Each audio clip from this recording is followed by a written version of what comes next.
Adrian Hayes never believed in coincidences. But when the woman next door started appearing in his life like she knew exactly what he needed, he began to question everything.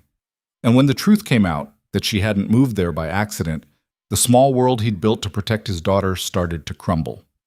This is a story about a man who gave up on love, a woman who risked everything for a stranger, and the child caught in between. Stay until the end, hit like, and comment what city you're watching from so I can see how far this story travels. Adrian Hayes had learned early that hope was a luxury he couldn't afford. He stood at the kitchen sink, scrubbing dried oatmeal off a bowl that had been sitting since breakfast, watching through the window as a moving truck backed into the driveway next door. The house had been empty for 4 months. He'd gotten used to it, the quiet, the lack of people asking questions, the absence of prying eyes. Empty was safe. Empty didn't require explanations. "Daddy, someone's moving in." He glanced down. His daughter Emma stood beside him in her dinosaur pajamas, clutching a stuffed giraffe that had seen better days. The thing was practically falling apart, one ear hanging by a thread, the spots faded to almost nothing. But she refused to sleep without it. It had been Sarah's last gift to her before the accident, though Emma was too young to remember that. "I see that," Adrian said, turning back to the dishes. "Can I go say hi?" "No." Emma's face fell in that particular way that always made Adrian feel like the worst father in the world. "Why not?" "Because we don't know them yet. But we won't know them if we don't say hi." Adrian set the bowl in the dish rack and dried his hands on a towel that was more whole than fabric. He kept meaning to buy new ones, but somehow it never made it to the top of his list. There were always more urgent things: bills, groceries, making sure Emma had clean clothes for school. "Let them settle in first," he said. "They just got here." Emma pressed her nose against the window, leaving a smudge on the glass that Adrian would have to clean later. "There's a lady. She's carrying a box. She looks nice." "You can't tell if someone's nice just by looking at them." "You can a little bit." Adrian didn't answer. He thought people were nice before. He thought the world was a safe place where good things happened to good people. And then Sarah had been driving home from her shift at the hospital, minding her own business, following every traffic law, and some drunk asshole had run a red light going 60 in a 35 zone. The police said she died on impact. They said it like that was supposed to be comforting, like the fact that she hadn't suffered made it somehow less horrific that his wife was just gone, erased from existence in the space between one heartbeat and the next. Emma tugged on his sleeve, pulling him back to the present. "Can I at least wave? Emma, please." He sighed, looking down at her hopeful face. She had Sarah's eyes, dark and wide and full of feeling. Sometimes it hurt to look at her. "Fine, wave. But don't go outside." She grinned and waved enthusiastically at the window, even though the woman outside wasn't looking in their direction. The woman was struggling with a particularly large box, nearly dropping it as she tried to get it up the porch steps. Adrian watched for a moment, fighting the instinct to go help. That's what the old Adrian would have done. The Adrian who believed in being neighborly and building community and all that other bullshit. The new Adrian minded his own business. He turned away from the window and picked up his coffee mug, which had gone cold an hour ago. The kitchen was small, outdated, with linoleum flooring that peeled at the edges and cabinets that didn't quite close all the way. One of the overhead lights had been flickering for 2 weeks. The handle on the refrigerator was held on with duct tape. But it was theirs. That was what mattered. "She dropped the box," Emma reported from the window. "Oh no, I think stuff fell out." Adrian didn't look. He couldn't afford to care about a stranger's broken belongings. He had enough of his own problems. "Come eat your breakfast," he said. "It's getting cold." Emma reluctantly left her post at the window and climbed into her chair at the kitchen table. Her cereal had gone soggy, but she didn't complain. She'd learned not to. Adrian hated that about their life now, how much she'd had to grow up in the past 3 years. She was 6. She should be complaining about soggy cereal. "What are you doing today?" Emma asked, swirling her spoon through the milk. "Laundry, fixing the step on the porch, maybe grocery shopping if we have time." "Can we go to the park?" "We'll see." Emma's face fell again. She knew what "we'll see" meant. It meant no, but Adrian didn't want to say it directly because then he'd have to watch her be disappointed. "You always say that," she said quietly. "Say what?" "We'll see." And then we never do. Adrian felt something twist in his chest. That's not true. When's the last time we went to the park? He couldn't remember. 2 weeks ago? A month? Time had a way of blurring together when you were just trying to survive each day. I'm busy, Emma. I have a lot to do. You're always busy? That's what happens when you're a grown-up. Emma pushed her cereal away, barely half-eaten. Can I be excused? Adrian wanted to tell her to finish her breakfast, but he didn't have the energy to fight about it. Yeah, go get dressed for the day. She slid off her chair and walked toward her room, the stuffed giraffe dragging behind her on the floor. Adrian watched her go, feeling the familiar weight of inadequacy settle over him like a wet blanket. He was failing her. He knew it. But he didn't know how to do better.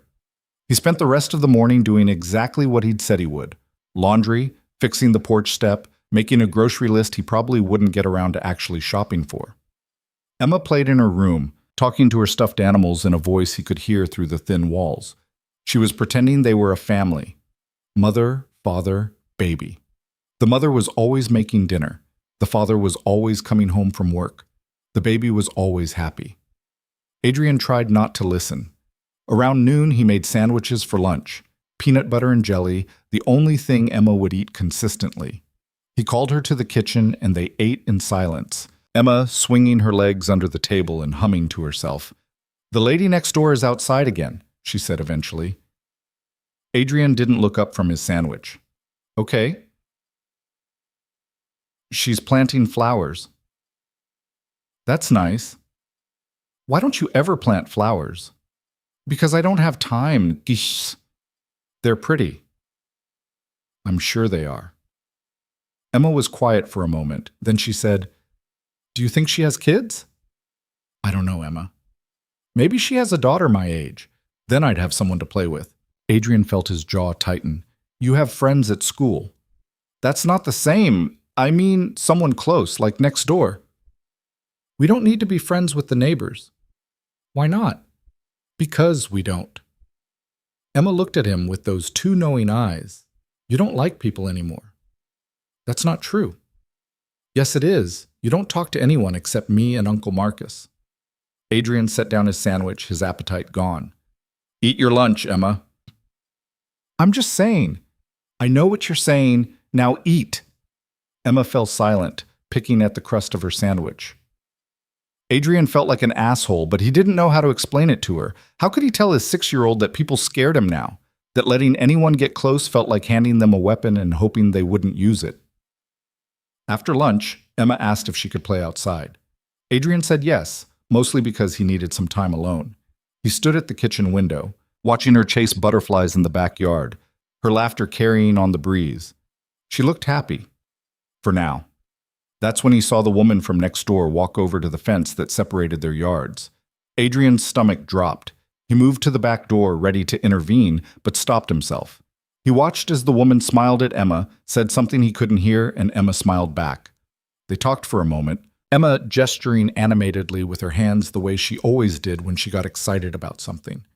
Then Emma ran toward the house, bursting through the back door with flushed cheeks. Daddy, the lady next door wants to meet you. I'm busy. No, you're not. You're just standing there. Emma, please. She seems really nice, and she said she made cookies.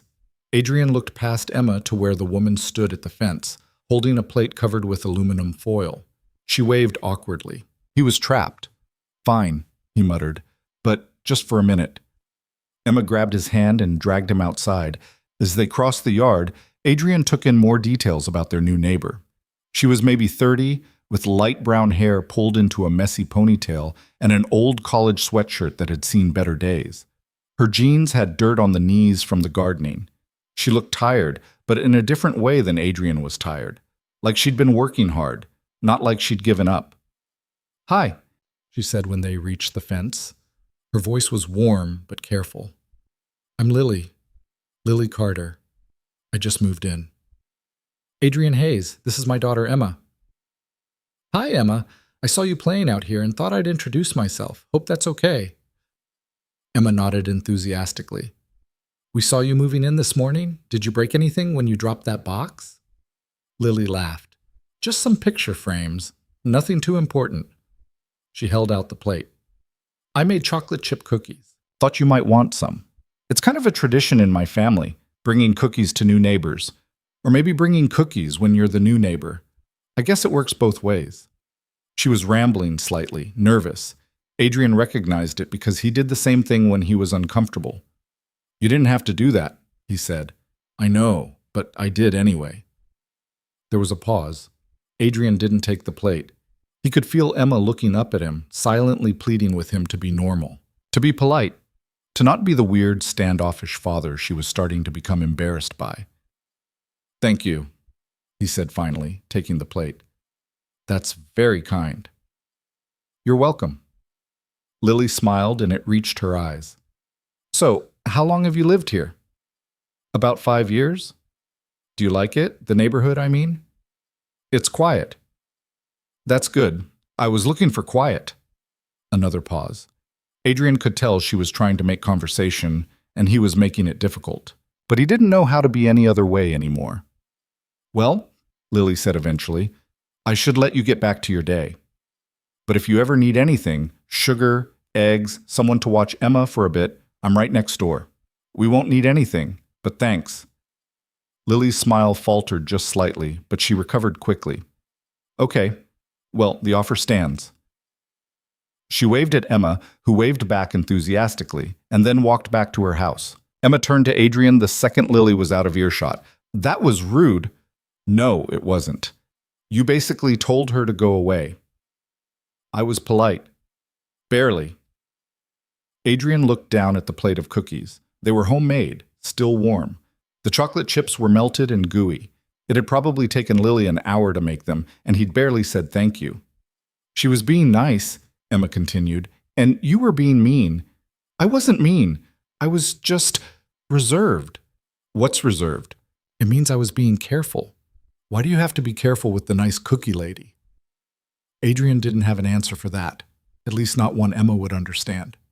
They went inside and Emma immediately claimed 3 cookies, eating them at the kitchen table while getting crumbs everywhere. Adrian took one and had to admit it was good. Really good. Better than the store-bought ones he usually bought when he remembered to buy cookies at all. These are amazing, Emma said through a mouthful.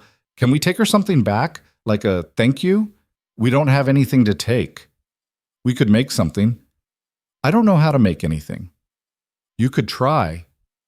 Adrian looked at his daughter's hopeful face and felt the familiar pull of wanting to be better for her. Maybe later. You always say that. Emma, I'm just saying. You always say maybe later and then later never comes. She had a point.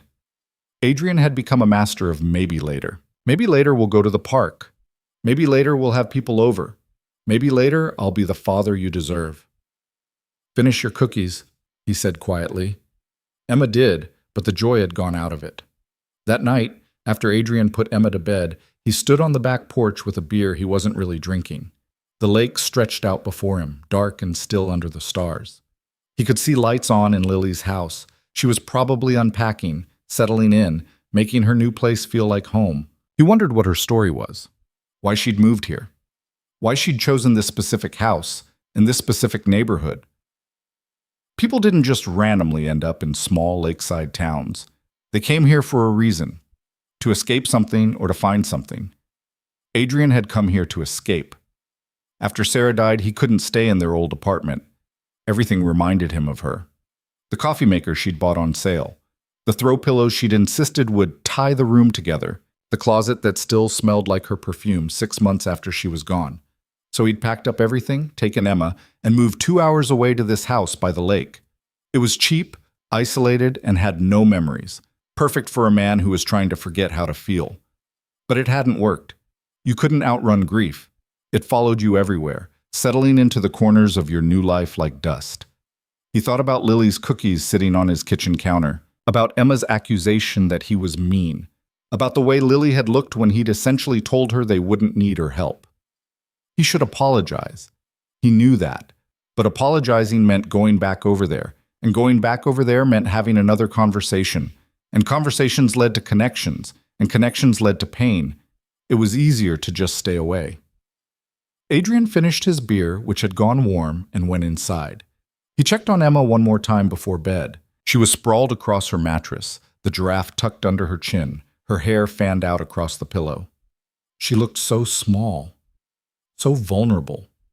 Adrian's entire job was to protect her, to keep her safe from a world that could take everything away in an instant. And if that meant keeping people at a distance, then that's what he'd do, even if it meant she thought he was mean. The next morning started the same as every other. Adrian made breakfast, Emma complained that her cereal was boring, and they went through their routine like actors in a play they'd performed 1,000 times. But things shifted when there was a knock at the door. Adrian frowned. Nobody knocked on their door. Ever. He didn't have friends who dropped by. He didn't have family in the area. The only person who ever showed up uninvited was Marcus, and Marcus was working today. He opened the door to find Lily standing there, holding a casserole dish wrapped in aluminum foil. "Hi," she said, slightly breathless. "I'm sorry to bother you again. I made way too much lasagna last night, and I thought maybe you and Emma might want some. I know you probably have your own dinner plans, but it's really good and it seems like a waste to throw it out. And I thought, you thought you'd bring it over," Adrian finished. "Yeah, I mean, if you want it. If not, that's totally fine. I can take it back. No pressure." She was rambling again.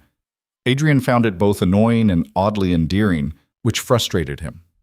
"Daddy, who is it?" Emma appeared behind him, still in her pajamas, even though it was almost 9 in the morning. Her face lit up when she saw Lily. "It's the cookie lady." Lily laughed. "That's me, the cookie lady. Though today I'm the lasagna lady." "We love lasagna," Emma said, which was a lie. Emma had never had lasagna, but she was clearly trying to be more welcoming than her father. Adrian felt boxed in. If he said no, Emma would be disappointed. If he said yes, he'd be accepting yet another favor from a woman he was trying to keep at arm's length. "You really didn't have to do this, huh?" he said. "I know, but I wanted to." "Why?" The question came out sharper than he intended. Lily blinked, taken aback. "Because we're neighbors," she said slowly, "and because it's nice to be nice to people." "Is that the only reason?" Lily's expression shifted, something guarded sliding into place. "What other reason would there be?" Adrian didn't know how to answer that without sounding paranoid. But there was something about this that didn't sit right with him. The cookies yesterday, the lasagna today. It felt like too much, too fast. People didn't just do things like this without wanting something in return. "Daddy, you're being weird again," Emma said. "I'm not being weird."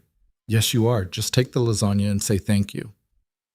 Adrian looked down at his daughter, then back at Lily, who was standing there with the casserole dish getting heavy in her arms. "Thank you," he said, taking the dish. "This is very kind of you." "You're welcome." Lily's smile was back, but it was smaller now, more careful. "I hope you enjoy it." She started to turn away, and Adrian felt a surge of guilt. She was just trying to be friendly, just trying to be a good neighbor. And he was being an asshole. "Wait," he said. Lily turned back. "Do you want to come in for coffee or something?" The words were out before he could stop them. Emma's eyes went wide with delight. "Oh," Lily said, clearly surprised. "I don't want to impose. You're not. You brought us food. The least I can do is offer you coffee." "Okay. Yeah, that would be nice." Adrian stepped aside to let her in, already regretting the invitation. Lily sat at the kitchen table while Adrian made coffee. Emma immediately climbed into the chair next to her, launching into a detailed explanation of her entire life story. She told Lily about school, about her teacher Mrs. Patterson, who had a really loud voice, about her best friend Sophie, who could do a cartwheel, about the giraffe, whose name was actually Mr. Spots, even though he was a giraffe. Lily listened to all of it with genuine interest, asking questions and laughing in all the right places. Adrian watched from the counter while the coffee brewed, studying this woman who had appeared in their lives out of nowhere. She was pretty in an understated way. No makeup that he could see, a small scar above her left eyebrow, hands that looked like they'd done real work, not like the manicured hands Sarah used to have. "Sarah." He pushed the thought away. "How do you take your coffee?" he asked. "Just black is fine." "Really? No sugar or anything?" "Nope." I like to taste the coffee, not dessert. Adrian poured 2 mugs and brought them to the table, sitting down across from Lily. Emma was still talking, now about the park she wanted to go to, but never got to visit. Emma, Adrian said gently, let Lily drink her coffee. It's okay, Lily said. I don't mind. But Emma took the hint anyway, jumping down from her chair. Can I go play in my room? Sure. She ran off, leaving Adrian and Lily alone in a suddenly very quiet kitchen. Lily took a sip of her coffee. She's wonderful. Yeah, she is. How old is she? 6. That's a fun age. It has its moments. Lily smiled, but there was something sad in it. I always wanted kids. But you don't have any? No, my husband and I were trying, but she trailed off, looking down at her mug. He died before it could happen. Adrian felt like he'd been punched. I'm sorry. It's okay, it was 4 years ago. That doesn't make it okay. No, I guess it doesn't. They sat in silence for a moment. Adrian didn't know what to say. What was the protocol when you were sitting across from someone who understood exactly what loss felt like? What happened? He asked, then immediately regretted it. Sorry, that's too personal. It's fine. He was a firefighter. There was a building collapse. He was inside. Adrian closed his eyes. That's awful. Yeah. Lily's voice was steady, but her hands were gripping the mug tightly. The worst part was not knowing for 3 hours. They couldn't get to him. We all just waited. And then they came out and said he was gone, and it was like the world just stopped. I know that feeling. Lily looked at him. Emma's mother? Adrian nodded. Car accident, drunk driver, 3 years ago. I'm sorry. Yeah, me too. They sat in the shared weight of their grief, 2 people who understood a language most others didn't speak. Is that why you moved here? Lily asked. To get away from the memories? Yeah, it didn't work. No, it never does. Did you move here for the same reason? Lily hesitated. Sort of. What does that mean? It means I needed a fresh start. This place seemed like as good a place as any. There was something she wasn't saying. Adrian could hear it in the careful way she chose her words. But he didn't push. He had his own secrets. He couldn't expect her to bear all of hers. Well, welcome to town, he said. It's quiet. Not much happens. The school is decent. There's a good coffee shop on Main Street if you like coffee that actually tastes like something. Lily smiled. Thanks for the tip. She finished her coffee and stood to leave. I should let you get back to your day. Thanks for the coffee. Thanks for the lasagna. You're welcome. Adrian walked her to the door.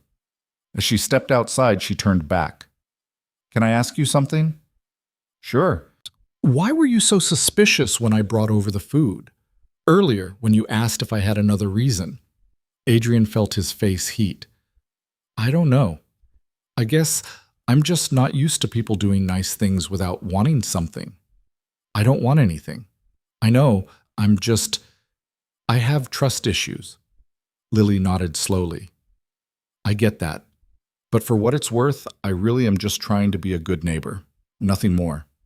Okay. She walked back to her house, and Adrian closed the door, leaning against it. He'd just had an actual conversation with another adult. A real one, not the surface-level exchanges he had with Marcus or the other warehouse workers. And it hadn't killed him. Maybe Emma was right. Maybe he was being too closed off. Or maybe he was just lonely enough to be making bad decisions. He spent the rest of the day trying not to think about Lily, which meant he thought about her constantly. The way she'd listened to Emma like every word mattered. The way she'd shared her own pain without making it into a performance. The way she'd called him out for being suspicious without being mean about it. When Emma came out for lunch, she asked about Lily immediately. Did you like her? She's fine. Just fine? She seems nice. Emma grinned. I told you she was nice. You were right. Can we invite her over for dinner? Emma, please. She's all alone in that big house. And we have lasagna she gave us. We could heat it up and eat together. I don't think... Please, Daddy? Just this once? Adrian looked at his daughter's hopeful face and felt his resolve crumbling. I'll think about it. Emma's grin got wider. She knew she'd won. That evening, Adrian found himself standing on Lily's porch, feeling like an idiot. Emma stood beside him, practically bouncing with excitement. "You're going to be nice, right?" Emma asked. "I'm always nice." "No, you're not. But you should try tonight." Adrian knocked before he could change his mind. Lily answered the door in leggings and an oversized sweater, her hair down for the first time. She looked surprised to see them. "Hi," Adrian said. "Emma wanted to know if you'd like to come over for dinner. We're heating up the lasagna you brought, and it seemed wrong to eat it without you." Lily's face lit up. "Really? Really? I'd love to." She grabbed a jacket and followed them back across the lawn. Emma chattered the whole way, telling Lily about how she'd helped set the table and everything. Dinner was surprisingly easy. Lily helped Adrian heat up the lasagna while Emma told them both about a movie she wanted to watch. They sat at the small kitchen table, elbows almost touching, and ate the food Lily had made. It was the first time in 3 years that Adrian's house had felt like more than just a place where he and Emma existed. It felt almost like a home. Adrian didn't sleep that night. He lay in bed staring at the ceiling, replaying the evening over and over in his head. The way Lily had laughed at Emma's jokes, the way she'd helped clean up without being asked, the way she'd said goodnight with a smile that seemed genuinely happy, not polite. It had been nice. Too nice. And that was the problem, because nice things didn't last. Nice things got taken away. And Adrian had already lost too much to risk losing anything else. When morning came, he dragged himself out of bed and made breakfast on autopilot. Emma appeared in the kitchen wearing mismatched socks and a shirt that was definitely too small now. He made a mental note to buy her new clothes, knowing he probably wouldn't remember. "Can we go see Miss Lily today?" Emma asked through a mouthful of cereal. "No." The word came out harsher than he intended. Emma's spoon stopped halfway to her mouth. "Why not?" "Because I said so." "But she's our friend now."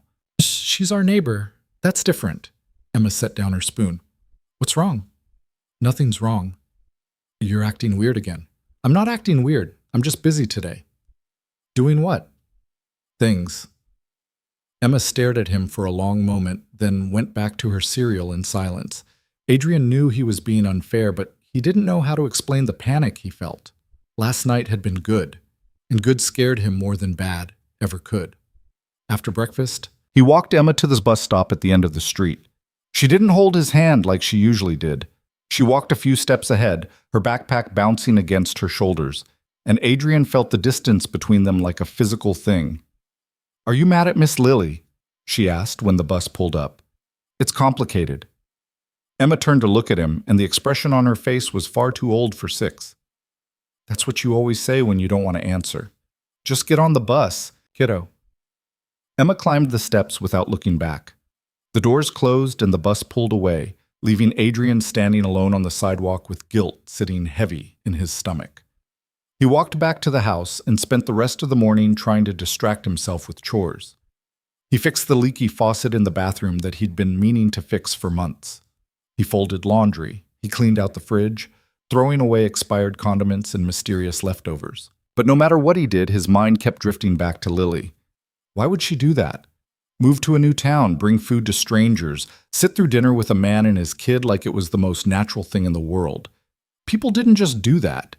There had to be a reason. An angle. Adrian was scrubbing the kitchen counter for the 3rd time when he heard a knock at the door. He knew who it was before he opened it. Lily stood on the porch holding a plate of cookies. She looked tired, like she hadn't slept much either. There were dark circles under her eyes that he hadn't noticed yesterday. "I'm not here to argue," she said before he could speak. "I just wanted to say I'm sorry." Adrian frowned. "For what?" "For coming on too strong, for bringing over food and inserting myself into your life. I should have given you space." "You didn't do anything wrong." "Then why do you look like you want me to leave?" Adrian didn't have an answer for that. Lily set the plate of cookies on the porch railing. "I know what I did was strange. Moving here, showing up at your door with food, acting like we're friends when we barely know each other. But I also know that if I'd knocked on your door and been completely honest about why I was here, you would have slammed the door in my face." "Why are you here?" Adrian asked, his voice tight. Lily took a deep breath. Because I have a friend who works at Emma's school. Her name is Janet. She's the school secretary. And she told me about you. Adrian felt ice spread through his chest. Told you what? About your wife. About the accident. About how you're raising Emma alone and how hard it's been. So you thought you'd just move in next door and fix me? No, I thought I'd move in next door and be a friend. You don't know me. I know enough. Adrian stepped back, anger flaring hot in his chest. You've been spying on me. No, it's not like that. Then what is it like? You heard some sad story about a widower and decided to make it your project? I heard your story and I couldn't stop thinking about it, Lily said, her voice cracking. About you, about Emma, about how hard it must be to do what you're doing alone. So you thought you'd swoop in and save me? I thought I'd offer help to someone who looked like he might need it. I don't need your help. Yes, you do. Adrian shook his head. You need to stay away from us. Adrian, I mean it. Stay away from Emma. Stay away from me. Lily's eyes filled with tears. I know what it's like to lose someone. I know what it's like to build walls so high that no one can get through. And I know what it's like to regret it. This is insane. Maybe. But I'm here anyway. Adrian turned and walked back into his house, slamming the door behind him. He stood with his back against it, his heart pounding, his hands shaking. She'd been lying to him. This whole time, the cookies, the lasagna, the friendly conversation, all of it had been based on a lie. She'd known about him before they'd ever met.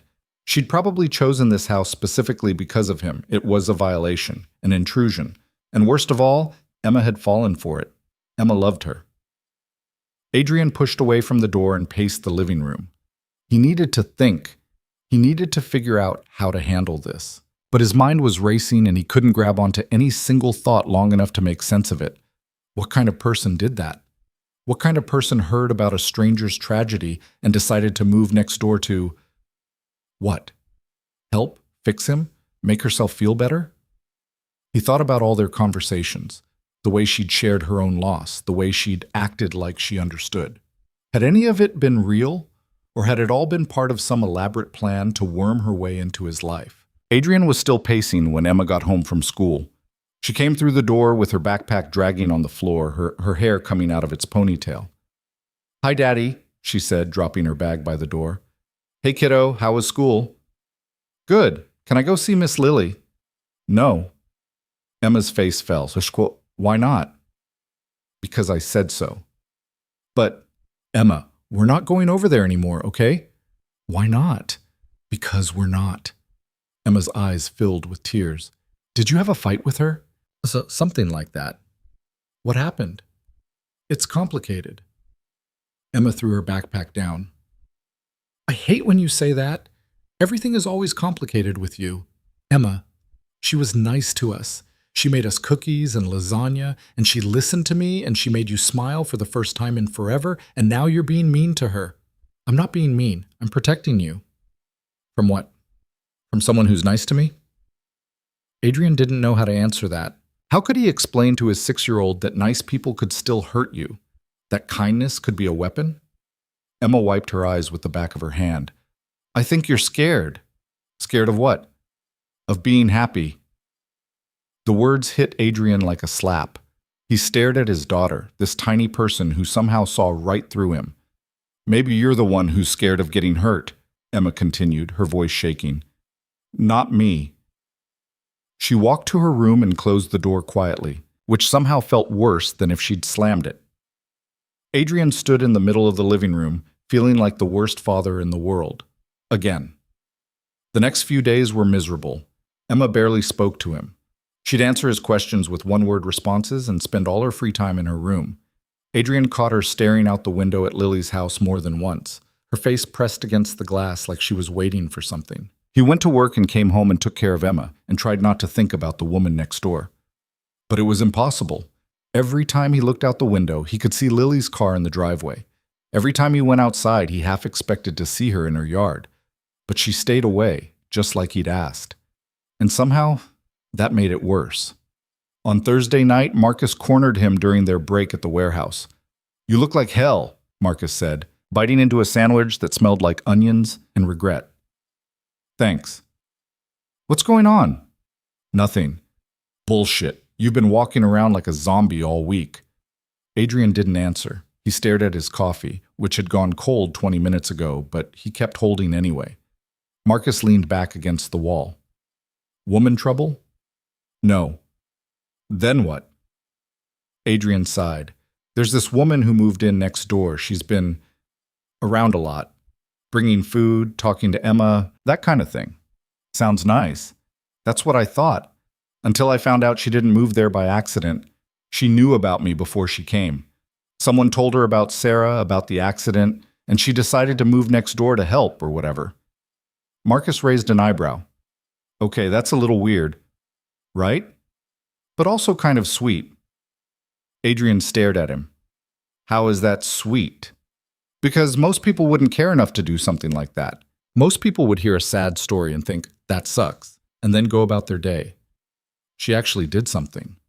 By lying to me. Did she lie? Or did she just not tell you everything right away? It's the same thing. No, it's not. Marcus took another bite of his sandwich. Look, I get why you're pissed, but think about it from her perspective. If she'd knocked on your door and said, "Hi, I heard about your dead wife and I thought you could use a friend," would you have even talked to her? No. Exactly. So what was she supposed to do? Not move there in the first place. Maybe. But she did. And from what you're telling me, she's been nothing but good to you and Emma. Adrian shook his head. I don't trust it. You don't trust anything. That's not true. Isn't it? You've been miserable for 3 years, man. You don't talk to anyone except me and Emma. You don't date. You don't have hobbies. You just work and sleep and take care of your kid. And the first time someone tries to get close to you, you shut them out. She lied to me. She withheld information. There's a difference. Adrian felt frustration building in his chest. Whose side are you on? Yours. That's why I'm telling you you're being an idiot. Thanks.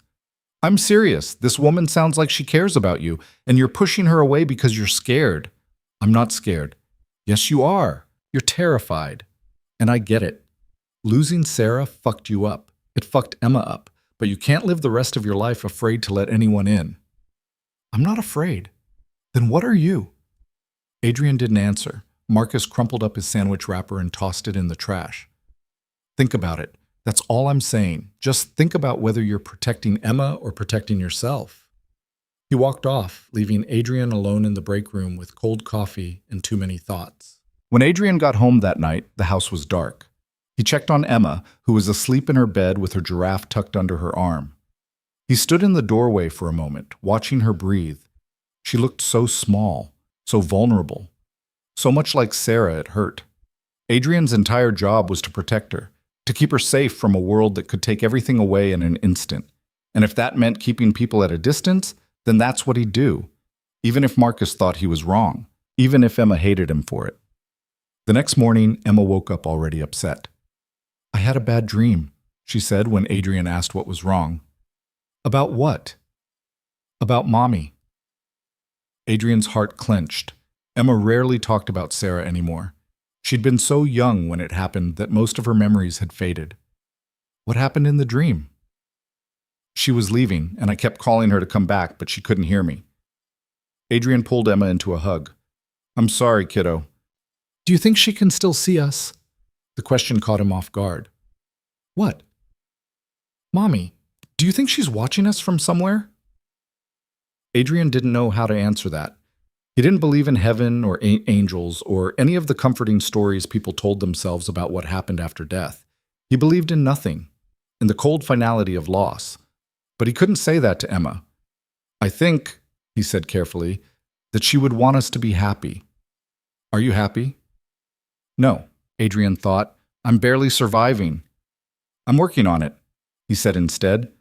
Emma pulled back and looked at him with those two knowing eyes. Miss Lily makes me happy. I know. Then why can't we be friends with her? It's complicated. Stop saying that. Emma pushed away from him, tears streaming down her face. Everything is always complicated, but it's not. It's simple. She's nice and I like her, and you're taking her away from me just like Mommy got taken away. The comparison felt like a knife to the chest. Emma, that's not fair. It's true. You're being mean, and you're making everything worse. She ran to her room and slammed the door, and this time Adrian couldn't blame her. He sat at the kitchen table with his head in his hands, feeling like he was drowning. Marcus was right. Emma was right. He was protecting himself, not his daughter, and he was losing her in the process. That afternoon, Emma came out of her room holding a piece of paper. I made something, she said quietly. What is it? A letter. For Miss Lily. Adrian's stomach sank. Emma, I'm not asking for permission. I'm telling you I'm giving it to her. She walked to the door before Adrian could stop her. He watched through the window as she crossed the lawn and knocked on Lily's door. Lily answered a moment later, looking surprised. Emma handed her the letter and said something Adrian couldn't hear.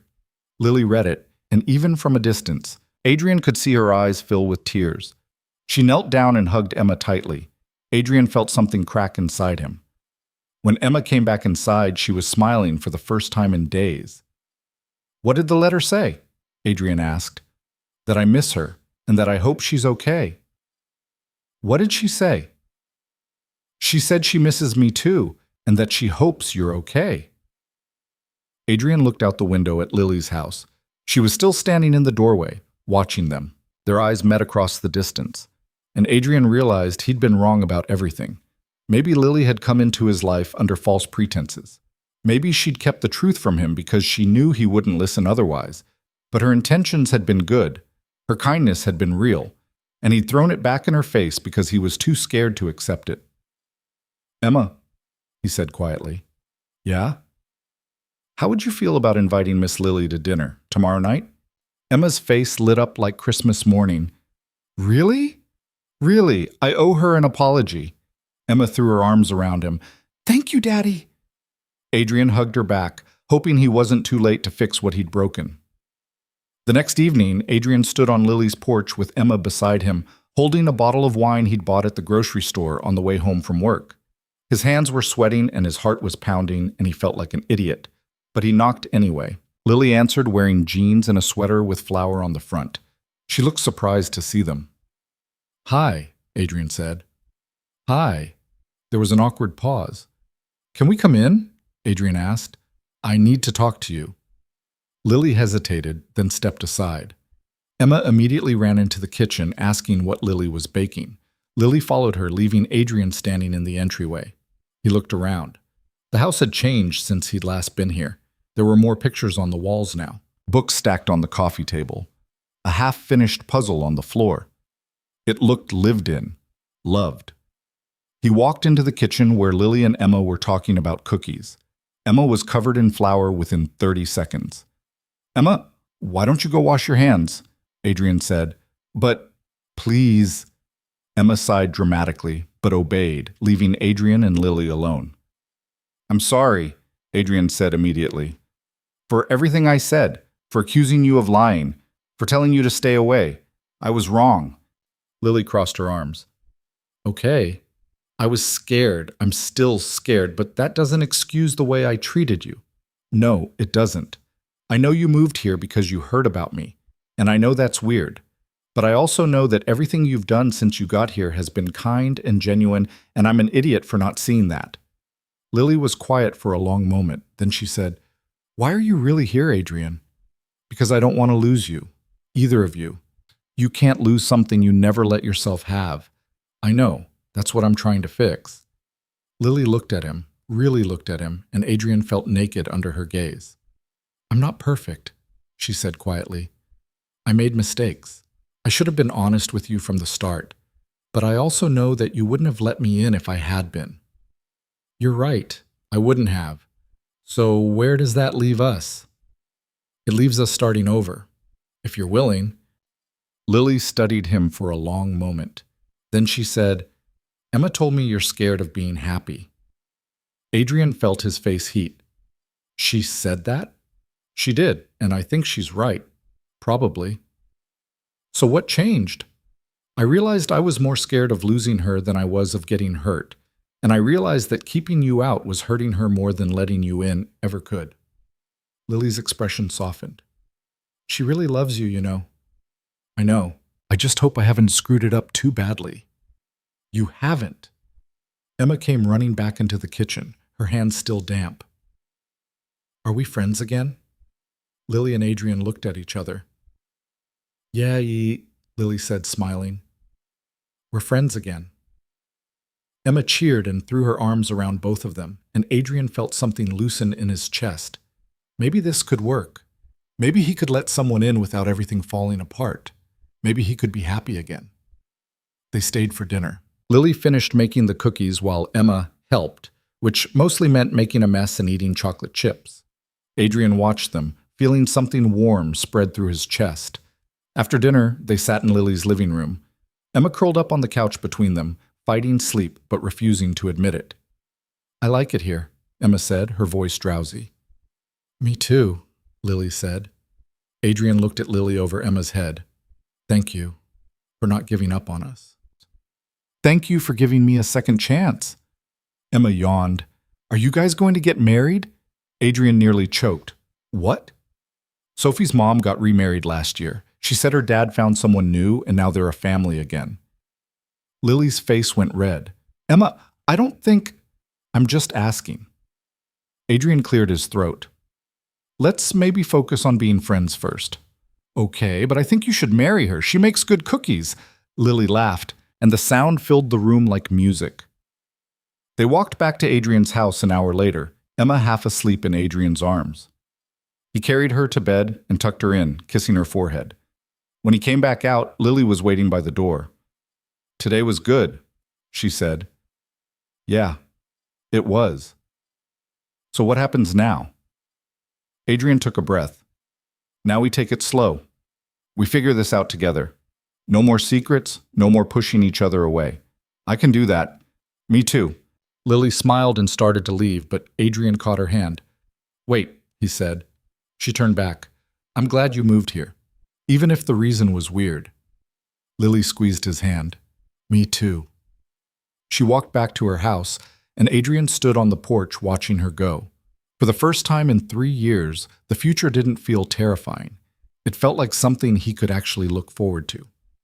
And that was enough. The hand squeeze lasted maybe 3 seconds, but Adrian felt it long after Lily had let go and walked back to her house. He sat on the porch alone, staring at his palm like it held some kind of answer.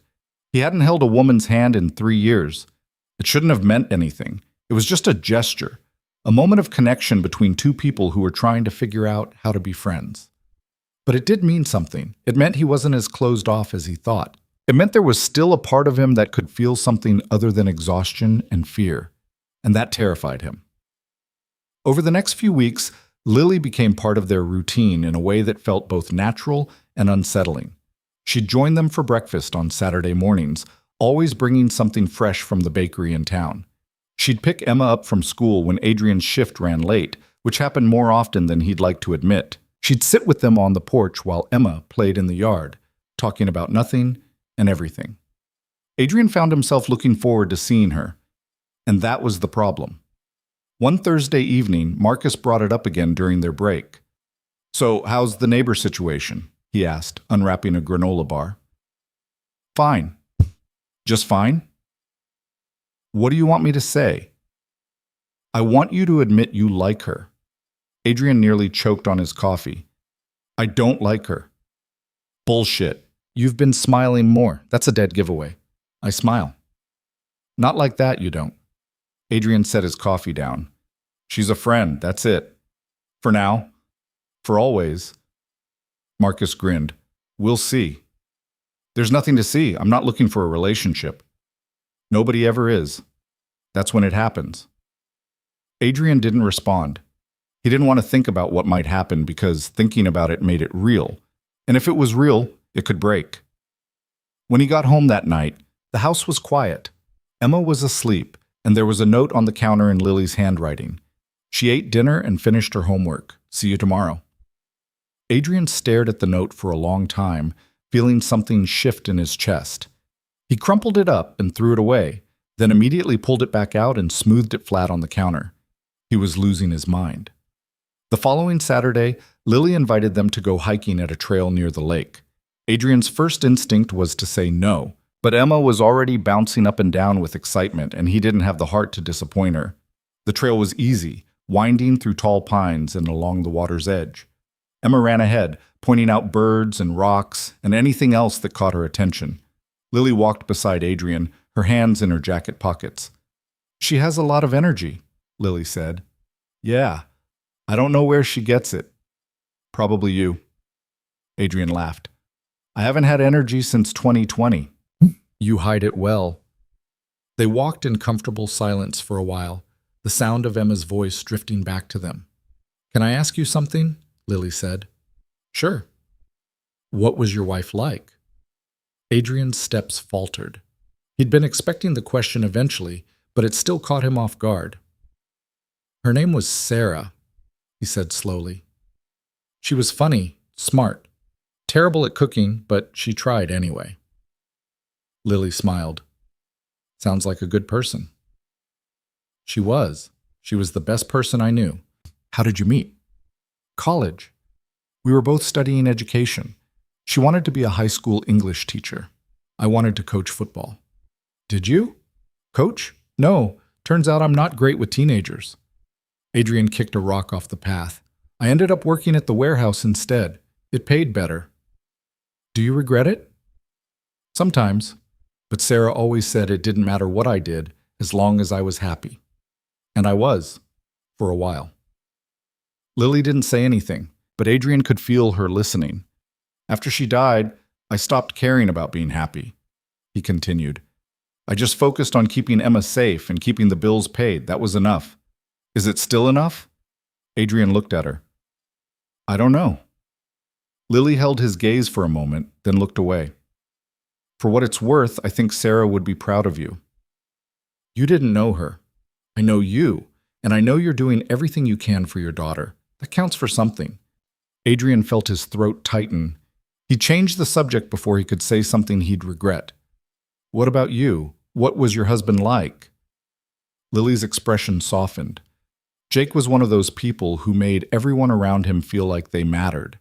He could walk into a room full of strangers and leave with 10 new friends.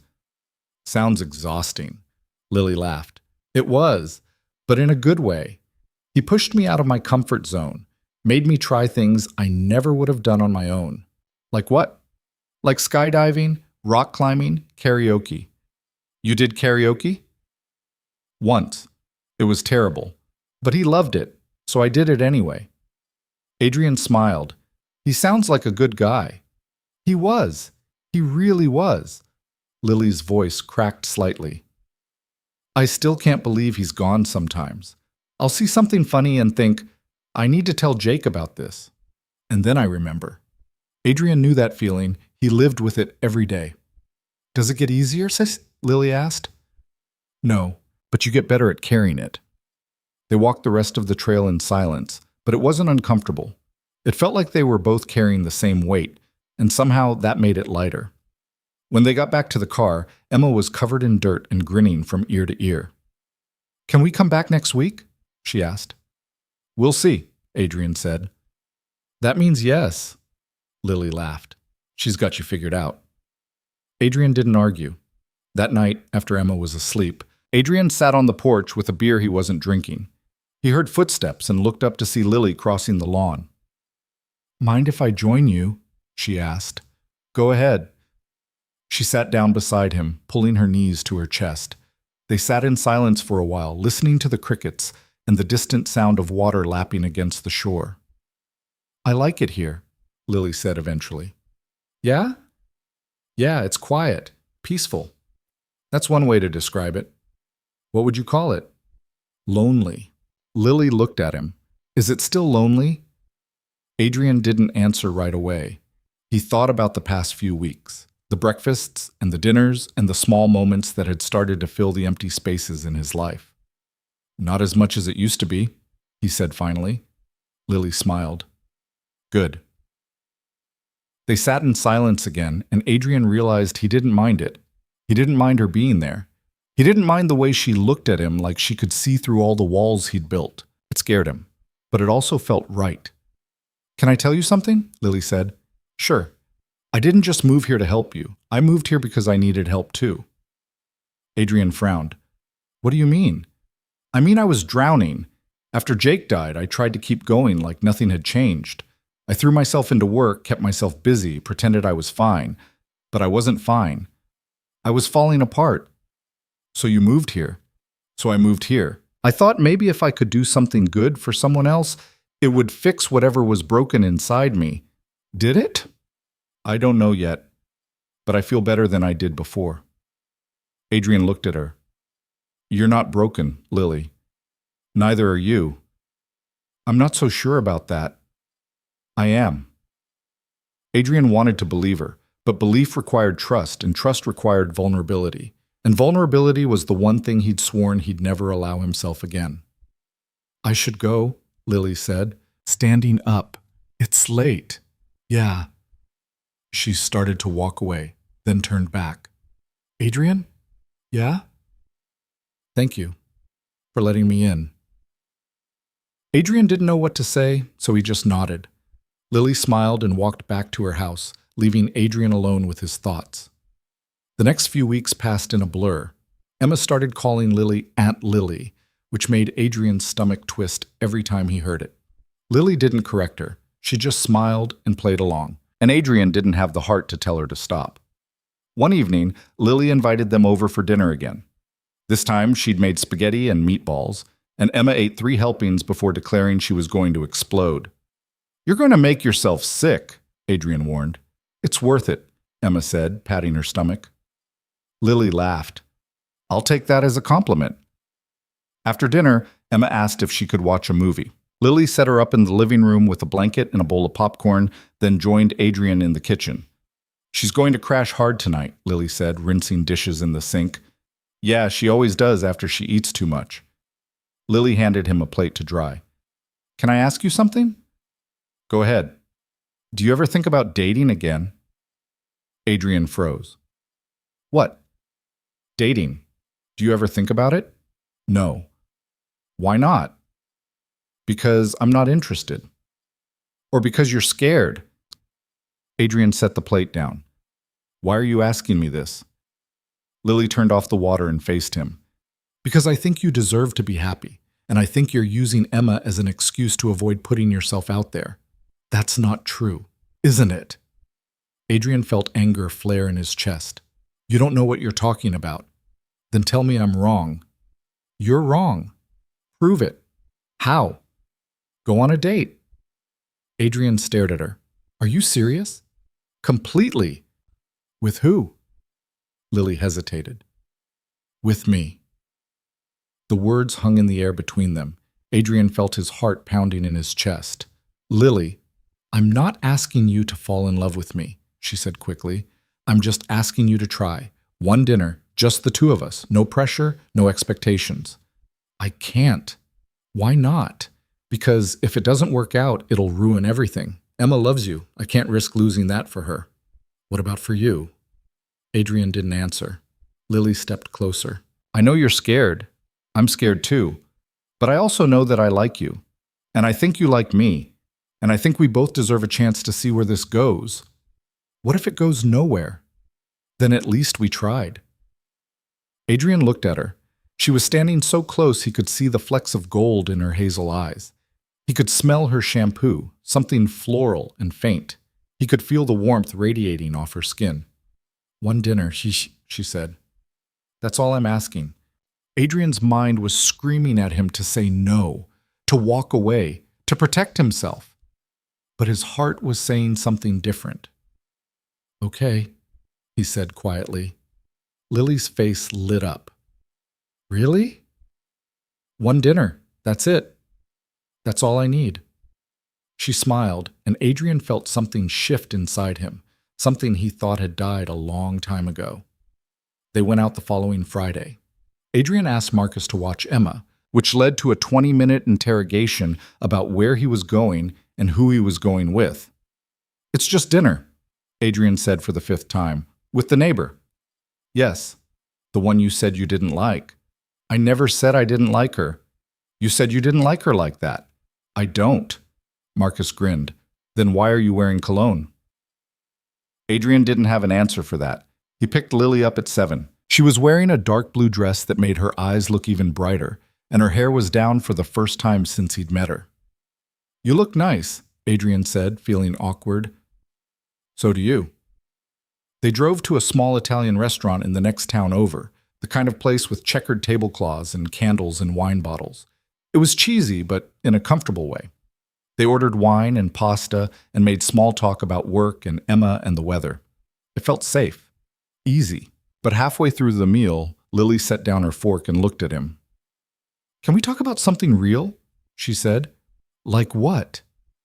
Like why you're so determined to keep me at a distance. Adrian sighed. I thought we were past this. We're sitting across from each other at a restaurant. That's not the same as being past it.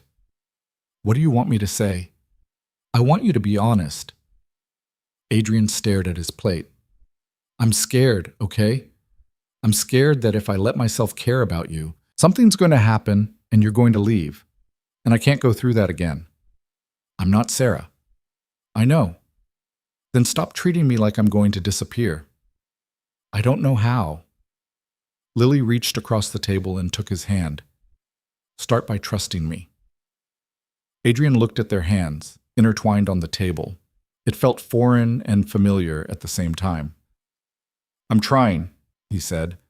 I know, and I appreciate that. They finished dinner in a lighter mood, laughing about Emma's latest antics and Lily's disastrous attempt to fix her leaky sink. When they got back to Adrian's house, Marcus was asleep on the couch, and Emma was curled up beside him, drooling on his shoulder. Lily covered her mouth to keep from laughing. Adrian woke Marcus up and thanked him for watching Emma. Marcus left with a knowing smirk, and Adrian carried Emma to her room. When he came back out, Lily was standing by the door. I had a good time tonight, she said. Yeah, me too. Does that mean we can do it again? Adrian hesitated. Every instinct told him to say no, to keep things simple, to protect himself. But when he looked at Lily, all he saw was someone who was just as scared as he was, someone who was willing to take a risk anyway. Yeah, he said, we can do it again. Lily smiled, and for the first time in years, Adrian felt something other than fear. She leaned in and kissed him on the cheek, then walked out the door before he could say anything else. Adrian stood there for a long time, his hand on his cheek, wondering what the hell he'd just gotten himself into. Over the next few weeks, they went on more dates. Dinner at different restaurants, a movie, a walk along the lake. Each time, Adrian felt himself letting his guard down a little more. Emma noticed. Are you and Aunt Lily dating? She asked one morning over breakfast. Adrian nearly choked on his coffee. Why would you ask that? Because you smile when you talk about her, and you get all weird when she's around. I do not get weird. Yes, you do. You fix your hair and check your breath. Adrian stared at his daughter. How do you even notice that? Emma shrugged. I pay attention. Well, stop paying attention. So you are dating her. I didn't say that. You didn't say you're not. Adrian sighed. It's complicated. Emma rolled her eyes. You always say that. Because it's always true. Do you like her? Adrian paused. Yeah, I do. Emma grinned. Good, I like her too. I know you do, kiddo. So what's the problem? There's no problem. Then why do you look so worried all the time? Adrian didn't know how to explain it. How could he tell his 6-year-old that he was terrified of being happy because happiness could be taken away in an instant? I just want to make sure I'm doing the right thing, he said finally. Emma tilted her head. What's the right thing? I don't know yet. Maybe you should stop thinking so much and just be happy. Adrian looked at his daughter and wondered when she'd gotten so wise. Maybe you're right, he said. Emma smiled. I'm always right. That night, Adrian called Lily and asked if she wanted to come over after Emma went to bed. She showed up 20 minutes later with a bottle of wine and a nervous smile. They sat on the porch, sipping wine and talking about nothing in particular. But eventually, the conversation turned serious. I need to know something, Adrian said. Okay. Are you doing this because you actually like me, or because you feel sorry for me? Lily set down her glass. Is that really what you think? I don't know what to think. Adrian, I wouldn't be here if I didn't want to be. I wouldn't have asked you out if I didn't care about you. But why? Why me? Because you're kind and patient, and you've been through hell and you're still standing. That's not something to feel sorry for. That's something to admire. Adrian felt his chest tighten. I'm not special, Lily. Yes, you are. You just don't see it. Adrian looked at her, really looked at her, and saw something he hadn't seen before. Not pity, not obligation, just genuine affection. I'm going to screw this up, he said quietly. Probably. So will I. Then why are we doing this? Because screwing up is better than not trying. Adrian smiled despite himself. That's a terrible philosophy. Maybe, but it's mine. Lily leaned in and kissed him. It wasn't like the kiss on the cheek. This was real, deliberate, and it made Adrian feel like he was falling and flying at the same time. When they pulled apart, Lily rested her forehead against his. I'm scared too, she whispered, but I think you're worth the risk. Adrian didn't know what to say, so he just held her, letting the silence speak for both of them. For the first time in 3 years, Adrian woke up feeling something other than dread.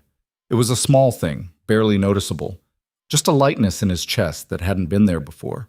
He made breakfast while Emma chattered about a field trip coming up, and he actually listened instead of just nodding at the right moments. Are you okay, Daddy? Emma asked, pausing mid-sentence. Yeah, why? You're smiling. I smile. Not like that. Adrian touched his face, realizing she was right. I guess I'm just having a good morning. Emma grinned. Is it because of Aunt Lily? Maybe. I knew it. Adrian shook his head, but he didn't argue. There was no point. Emma could read him better than anyone. Things with Lily fell into a rhythm after that. They didn't put a label on it, didn't make any grand declarations. They just existed together in a way that felt easy. She'd come over for dinner a few nights a week. They'd take Emma to the park on weekends. They'd sit on the porch after Emma went to bed and talk until the stars came out. It should have been perfect, but Adrian kept waiting for the other shoe to drop. It happened on a Tuesday. Adrian was at work stacking boxes in the warehouse when his phone rang. He glanced at the screen and saw Emma's school listed as the caller. His stomach dropped. Hello? Mr. Hayes, this is Principal Brennan from Riverside Elementary. Emma's fine, but we need you to come pick her up. What happened? She got into an altercation with another student. We can discuss it when you get here. Adrian's mind raced. Emma had never gotten into trouble at school, not once. I'll be there in 20 minutes, he said. He told his supervisor he had a family emergency and drove to the school with his hands gripping the steering wheel so hard his knuckles turned white. When he got there, Emma was sitting in the principal's office with her arms crossed and tears streaking her face. There was a red mark on her cheek. Adrian's blood ran cold. What happened? He demanded. Principal Brennan, a thin woman with glasses and a permanent look of exhaustion, gestured for him to sit. Emma and another student, Bradley, had a disagreement during recess. Things escalated and Bradley pushed her. Emma pushed back. He hit her? He pushed her. She fell and scraped her hands. Then she got up and pushed him hard enough that he fell too. Adrian looked at Emma. Is that true? Emma nodded, her lip trembling. What did he say to you? Mr. Hayes. What did he say? Adrian repeated, his voice sharper than he intended. Emma sniffled. He said, I don't have a real family because I don't have a mom. Adrian felt rage boil in his chest. He turned to the principal. And what are you doing about that? Both students are being disciplined equally. Equally? He insulted my daughter and then put his hands on her. And she retaliated physically. We have a zero-tolerance policy for violence. She's 6 years old and she was defending herself. I understand you're upset, but the rules are clear. Adrian stood up. This is bullshit. Mr. Hayes, come on, Emma. We're leaving. He took Emma's hand and walked out of the office, ignoring Principal Brennan's protests. He didn't stop until they were in the car. Emma was crying again. I'm sorry, Daddy. Adrian took a deep breath, trying to calm himself. You don't have anything to be sorry for, but I pushed him. He pushed you first, and he said something cruel. You had every right to defend yourself. Principal Brennan said I was in trouble. Principal Brennan is wrong. Emma looked at him with wide, watery eyes. Are you mad at me? No, kiddo. I'm not mad at you. I'm proud of you. Really? Really? You stood up for yourself. That takes guts. Emma wiped her eyes. Bradley said Aunt Lily isn't my real family either. He said she's just pretending. Adrian's chest tightened. What did you say? I said she is my family, and then he laughed and pushed me. Adrian pulled Emma into a hug. You're right, she is family. Don't let anyone tell you otherwise. Emma clung to him, and Adrian realized she'd been carrying this weight alone. When they got home, Lily was waiting on the porch. She stood up as soon as she saw them. I heard what happened, she said. Are you okay? Emma ran to her and buried her face in Lily's stomach. Lily knelt down and wrapped her arms around her. It's okay, Lily murmured. You're okay. Adrian watched them, feeling something crack open inside him. After Emma calmed down, Lily made her hot chocolate and they sat in the living room. Emma curled up on the couch with her giraffe, and Lily sat beside her, stroking her hair. Adrian stood in the doorway, feeling like an outsider again. You don't have to stay, he said to Lily. I've got it from here. Lily looked up at him. I want to stay. It's fine, really. Adrian, I'm not leaving. There was something firm in her voice, something that left no room for argument. Adrian nodded and sat down in the chair across from them. After Emma fell asleep on the couch, Lily and Adrian moved to the porch. She's tough, Lily said. Yeah, she gets that from her mom. She gets it from you too. Adrian didn't respond. Lily turned to face him. What's going on? What do you mean? You've been distant all evening, like you're somewhere else. Adrian sighed. I'm just trying to figure out how to handle this. You're already handling it. You stood up for her. You brought her home. You made her feel safe. That's not enough. Why not?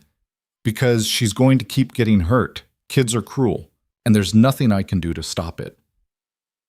Lily was quiet for a moment. You're right. You can't stop it.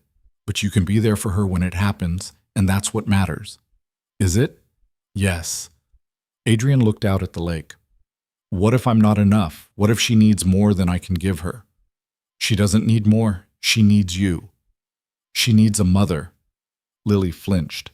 Adrian, it's true. I can't replace Sarah.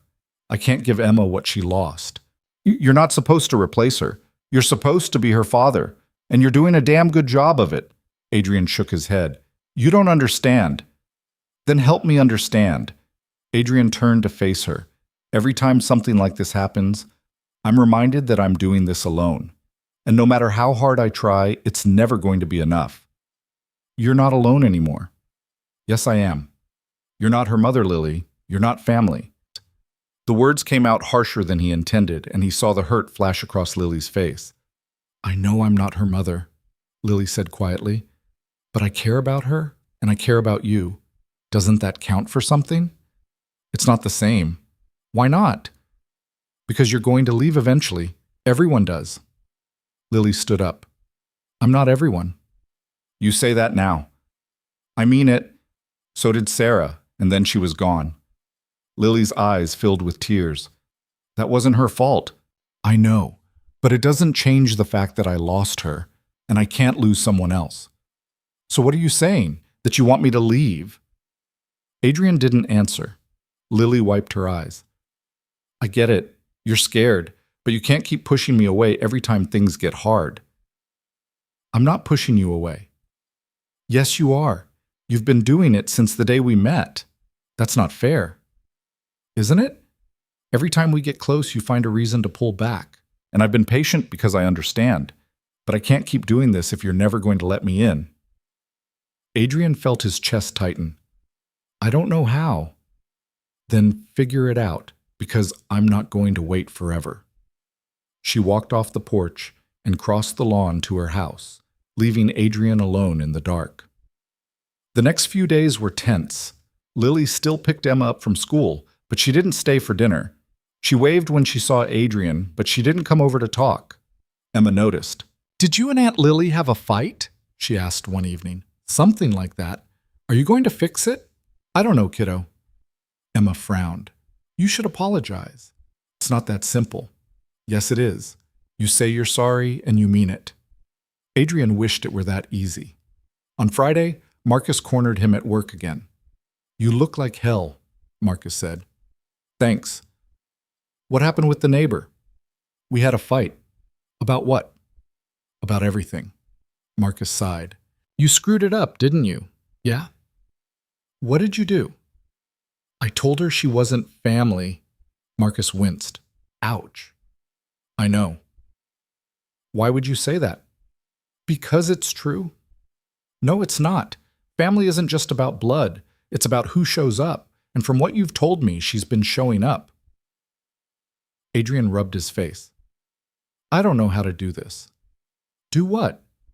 Trust someone again. Then stop overthinking it and just try. What if I can't? Then you're going to spend the rest of your life alone. Is that what you want? Adrian didn't answer. That night he sat on the porch with a beer and stared at Lily's house. The lights were on, and he could see her moving around inside. He thought about what Marcus had said, about showing up, about trust.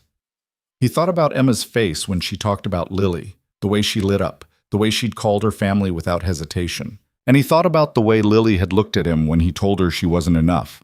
He'd hurt her, and he'd done it because he was scared. Adrian stood up and walked across the lawn before he could talk himself out of it.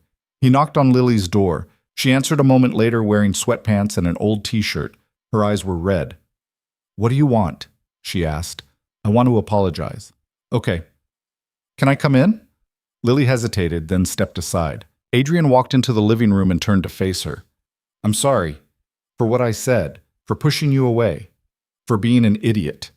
You were an idiot. I know. So why are you here? Because I don't want to lose you. Lily crossed her arms. You have a funny way of showing it. I know, and I'm sorry. He paused, trying to find the right words. I'm terrified of letting you in because I know what it feels like to lose someone, and I don't think I can survive that again. So you'd rather push me away and lose me on your own terms? I guess so, yeah. Lily shook her head. That's the dumbest thing I've ever heard. I know. You can't control everything, Adrian. You can't protect yourself from every possible hurt. Life doesn't work that way. I know that too. Then stop trying. Adrian looked at her. I don't know how. Lily stepped closer. Start by trusting me. Start by believing that I'm not going anywhere. What if you do? Then we'll deal with it, together. Adrian felt tears prick at the corners of his eyes. I'm not good at this. Neither am I, but we can figure it out. Adrian reached out and took her hand. I don't deserve you. Probably not, but you're stuck with me anyway. He pulled her into a hug, holding her tightly. She wrapped her arms around him and rested her head against his chest. I'm sorry, he whispered. I know. Just don't do it again. I'll try. That's all I'm asking. They stood there for a long time, holding each other in the middle of Lily's living room. The following week, things started to feel normal again. Lily came over for dinner. They took Emma to the park. They sat on the porch and talked about nothing. But there was still a tension between them, a sense that they were both waiting for something to shift. It happened on a Saturday afternoon. Adrian and Emma were at Lily's house, helping her paint the guest bedroom. Emma was covered in paint and giggling uncontrollably while Lily chased her with a paintbrush. Adrian watched them from the doorway, feeling something warm spread through his chest. Lily caught Emma and tickled her until she squealed. Then she looked up at Adrian and smiled. You okay? She asked. Yeah, I'm good. And for the first time in years, he meant it. Later that night, after Emma was asleep, Adrian and Lily sat on his porch. Can I ask you something? Lily said. Sure. Do you think Sarah would have liked me? Adrian thought about it. Yeah, I think she would have. Really? Really? She always said I needed someone who wouldn't put up with my bullshit. You fit that description. Lily laughed. I'll take that as a compliment. It is. They sat in comfortable silence for a while. I've been thinking, Lily said eventually. About what? About us? About where this is going? Adrian's stomach tightened. And? And I want to make sure we're on the same page. What page is that? Lily turned to face him. I'm not looking for something casual. I'm not looking for a friend with benefits or someone to pass the time with. I want something real. So do I. Then we need to be honest with each other. No more pulling away when things get hard. No more pushing me out because you're scared. I can do that. Can you? Adrian nodded. I can try. Lily smiled. That's all I'm asking. She leaned in and kissed him, and Adrian felt the last of his walls crumble. When they pulled apart, Lily rested her head on his shoulder. I'm falling for you, she said quietly, and it terrifies me. Me too. Good. At least we're equally terrified. Adrian laughed despite himself. They sat there for a long time, watching the stars and holding each other close. For the first time in years, Adrian wasn't thinking about what he'd lost. He was thinking about what he'd found. The next morning, Emma came into the kitchen and announced she had something important to say. What is it? Adrian asked. Emma climbed onto a chair and looked at both of them seriously. I think Aunt Lily should move in with us. Adrian choked on his coffee. What? She's here all the time anyway, and her house is smaller than ours. It just makes sense. Lily's eyes went wide. Emma, that's really sweet, but do you love my dad? Lily froze. Emma crossed her arms. Well, do you? Lily looked at Adrian, her face flushed. It's okay, Emma said. You can say yes. I already know. Adrian felt his heart pounding. Lily took a deep breath. Yeah, I do. Emma grinned. And Daddy loves you too. Emma, Adrian started. You do. You told me you did. I said I liked her. You said you loved her. I heard you on the phone with Uncle Marcus. Adrian felt his face go red. Lily was staring at him. Is that true? She asked. Adrian looked at Emma, then at Lily. Yeah, it's true. Lily's eyes filled with tears. Really? Really? She stood up and kissed him, right there in front of Emma, who made a gagging noise but was grinning the whole time. When they pulled apart, Lily was laughing and crying at the same time. So does that mean you're moving in? Emma asked. Adrian and Lily looked at each other. Not yet, Lily said, but maybe someday. Emma pumped her fist in the air. Yes! Adrian shook his head, but he was smiling. For the first time in 3 years, the future didn't feel terrifying. It felt possible. That conversation hung in the air for weeks, reshaping everything without anyone saying much about it. Adrian didn't know how to process the fact that he'd admitted he loved Lily in front of his daughter, or that Lily had said it back without hesitation. It should have felt like too much too soon, but instead it felt like something that had been building all along, waiting for someone brave enough to name it. Emma, of course, acted like she'd orchestrated the whole thing. I'm really good at this, she announced one morning while Adrian made her lunch for school. Good at what? Making people fall in love. Adrian nearly dropped the peanut butter jar. You didn't make us fall in love. I helped. How? I made you talk to her, and I made you go on dates, and I told her you loved her. You're 6. I'm smart for 6. Adrian couldn't argue with that. The weeks that followed were the kind Adrian had forgotten existed. Simple, comfortable, full of the small moments that added up to something bigger. Lily started keeping a toothbrush at his house. Emma started asking if Lily could tuck her in at night. They fell into routines that felt so natural, Adrian sometimes forgot they hadn't always been there. But underneath it all, there was still a question neither of them had fully answered. What came next? The answer started to form on a rainy Thursday in late October. Adrian came home from work to find Lily and Emma in the kitchen, covered in flour and giggling over a tray of misshapen cookies. What happened here? He asked. We made cookies, Emma said proudly. They look like blobs. They're supposed to be pumpkins. Adrian picked one up and examined it. If you say so. Lily laughed. Don't listen to him. They're perfect. Emma beamed. Adrian grabbed a cookie and took a bite. It was too sweet and slightly burnt on the bottom, but he ate it anyway. Delicious, he said. Emma rolled her eyes. You're lying. I'm being polite. Lily nudged him with her elbow. You're supposed to be supportive. I am supportive. I ate the whole thing. They cleaned up the kitchen together, moving around each other in a way that felt practiced. Emma ran off to watch TV, leaving Adrian and Lily alone. Lily wiped down the counter, then turned to face him. Can we talk about something? Adrian's stomach tightened. Sure.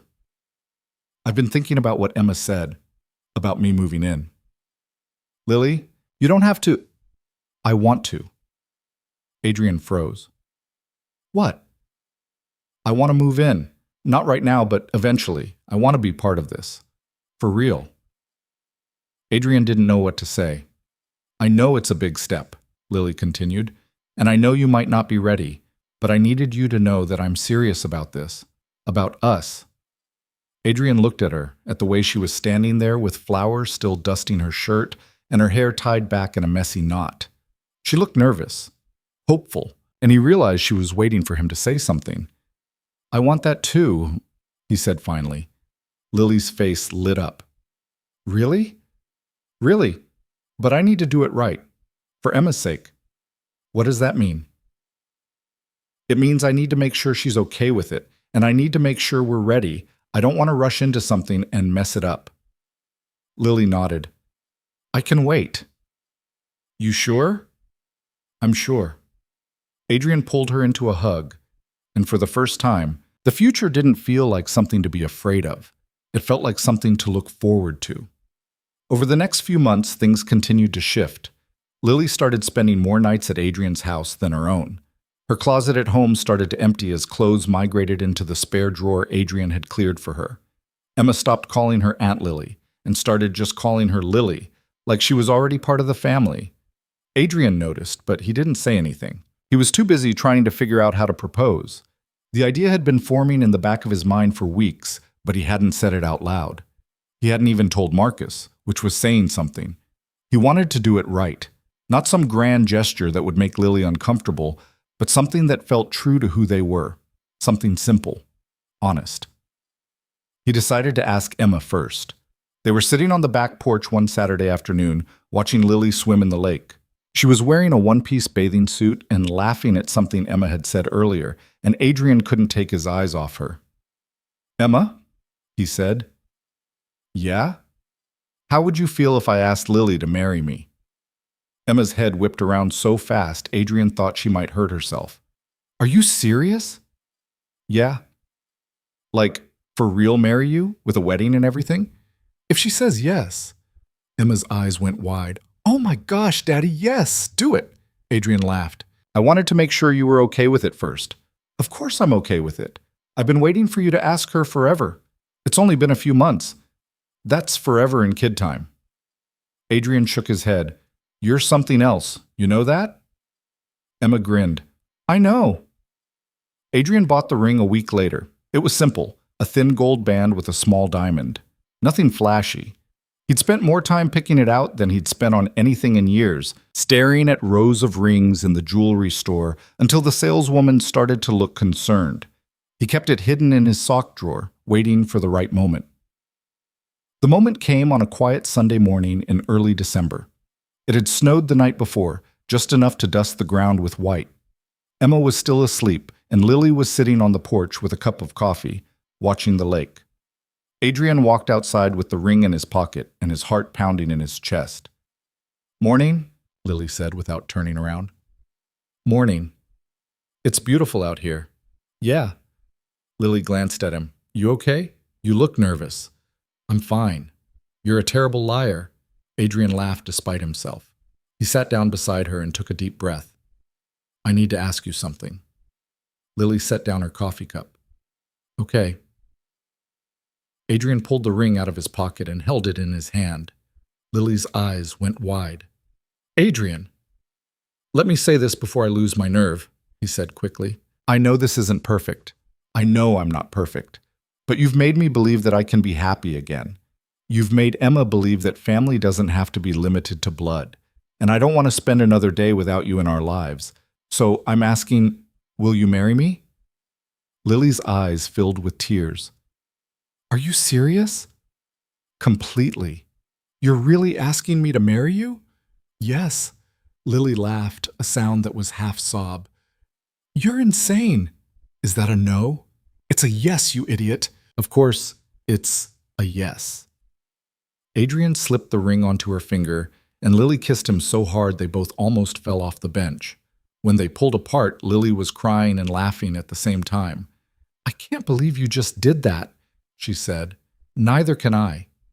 Does Emma know? I asked her first. She said yes before I even finished the question. Lily wiped her eyes. She's going to lose her mind. Probably. They sat there for a moment, just holding each other. I love you, Lily said quietly. I love you too. And for the first time, saying it didn't feel terrifying. It felt right. Emma did, in fact, lose her mind. When she woke up and found out, she screamed so loud Adrian thought the neighbors would call the police. She hugged Lily, then Adrian, then Lily again, talking a mile a minute about wedding dresses and flowers and whether or not she could be the flower girl. You're the only girl in the wedding, Adrian pointed out. Of course you're the flower girl. Can I pick my own dress? Within reason. Can it be sparkly? Sure. Emma pumped her fist in the air. This is the best day ever. Adrian and Lily exchanged a look, both of them grinning. They decided to keep the wedding small. Just family and a few close friends. Marcus was Adrian's best man, and Lily asked her sister to be her maid of honor.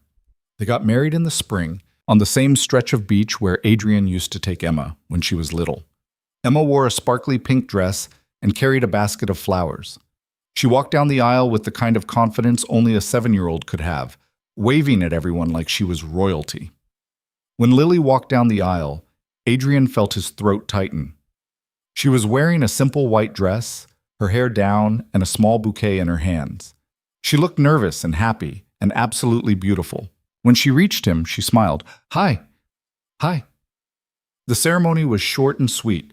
They exchanged vows they'd written themselves, promising to love each other even when things got hard, to be honest, even when it hurt, and to never give up on each other.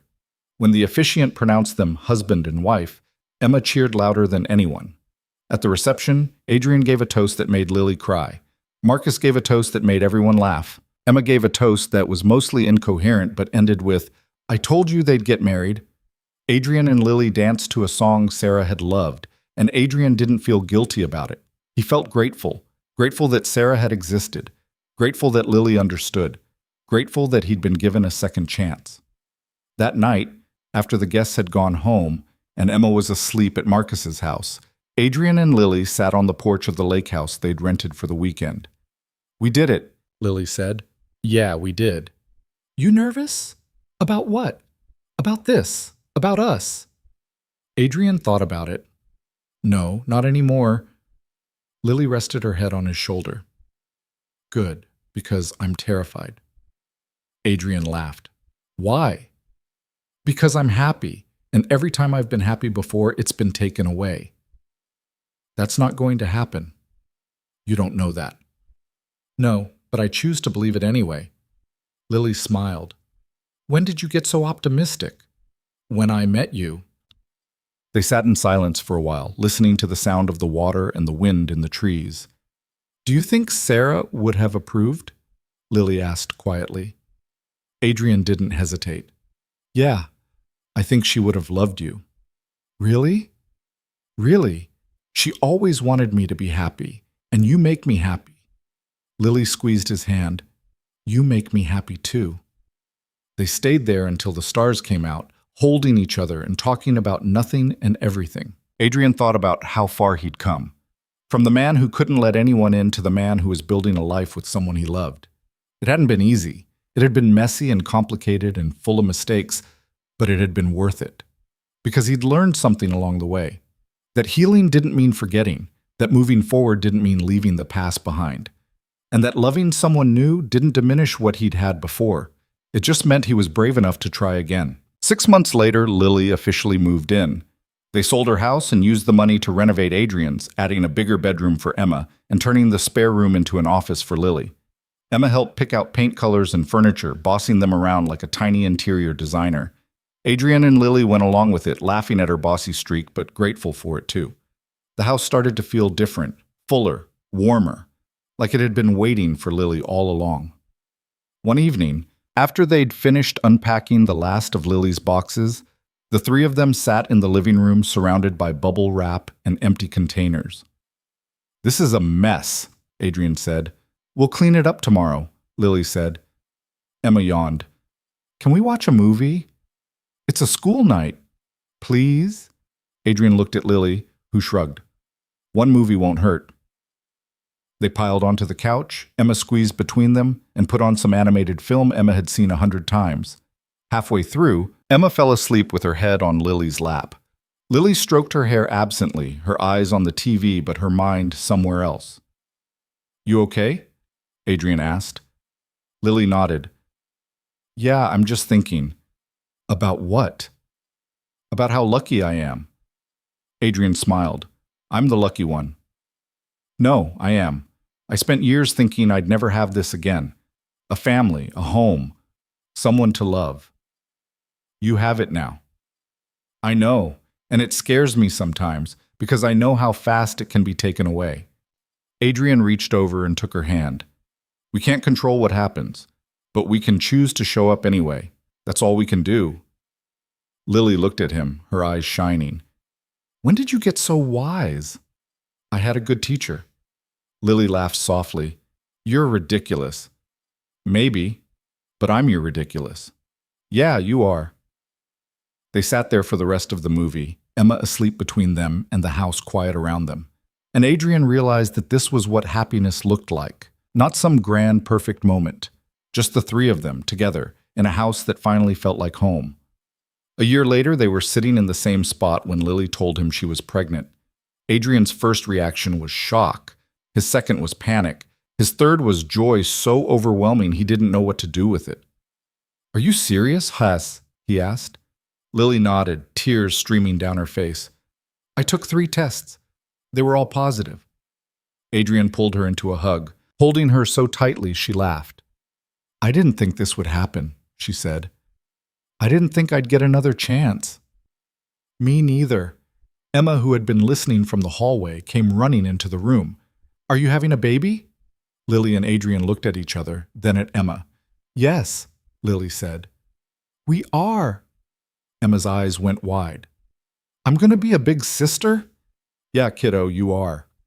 Emma screamed and jumped up and down, and Adrian and Lily couldn't stop laughing. The pregnancy wasn't easy. Lily had morning sickness that lasted all day, and there were moments when Adrian worried something would go wrong. But every time they went to the doctor and heard the heartbeat, his fears quieted. Emma was obsessed with the baby. She talked to Lily's stomach every night, telling the baby about her day and singing off-key lullabies. Lily would lie there with her hand on her belly, smiling at Emma's enthusiasm. "She's going to be a great big sister," Lily said one night after Emma had gone to bed. "Yeah, she is." "Are you scared?" Adrian thought about it. "A little, but in a good way." "A good way?" "Yeah, like I'm excited about what's coming instead of dreading it." Lily smiled. "I like that." They had a boy in the spring. They named him Oliver after Lily's father. Adrian held him in the hospital room, staring at the tiny face and the little fingers wrapped around his thumb, and felt something shift inside him. It wasn't the same as when Emma was born. That had been overwhelming, terrifying, full of uncertainty. This was different. It was joy mixed with gratitude. A second chance he never thought he'd get. Emma was smitten with Oliver from the moment she met him. She held him carefully, her eyes wide with wonder. "He's so small," she whispered. "You were that small once," Adrian said. "Really?" "Really." Emma looked at Lily. "Can I help take care of him?" "Of course you can." Emma beamed. Over the next few months, their lives shifted again. Sleepless nights and endless diaper changes and moments of chaos that somehow felt manageable because they were doing it together. Adrian watched Lily with Oliver and felt a kind of peace he hadn't known was possible. She was a natural, patient, and calm, even when Oliver screamed for hours on end. And Emma was the best big sister, always wanting to help, always making Oliver laugh. One night, after everyone was asleep, Adrian stood in the doorway of Oliver's room, watching him sleep in his crib. He thought about Sarah, about the life they'd planned that never happened, about the future he thought was over. And he realized something. Moving on didn't mean forgetting. It didn't mean the past didn't matter. It just meant he'd been brave enough to build something new. Lily appeared beside him, slipping her hand into his. "You okay?" she whispered. "Yeah, I'm good." "Just good?" Adrian smiled. "Better than good." They stood there for a moment, watching their son sleep.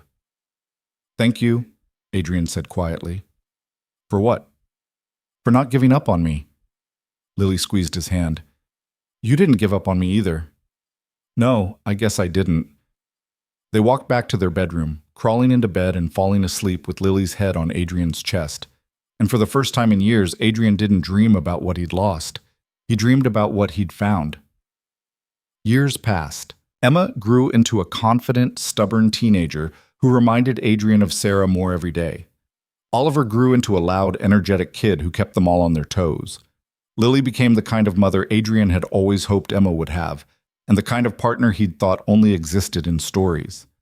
They fought sometimes, about money and schedules and whose turn it was to do the dishes. But they always figured it out.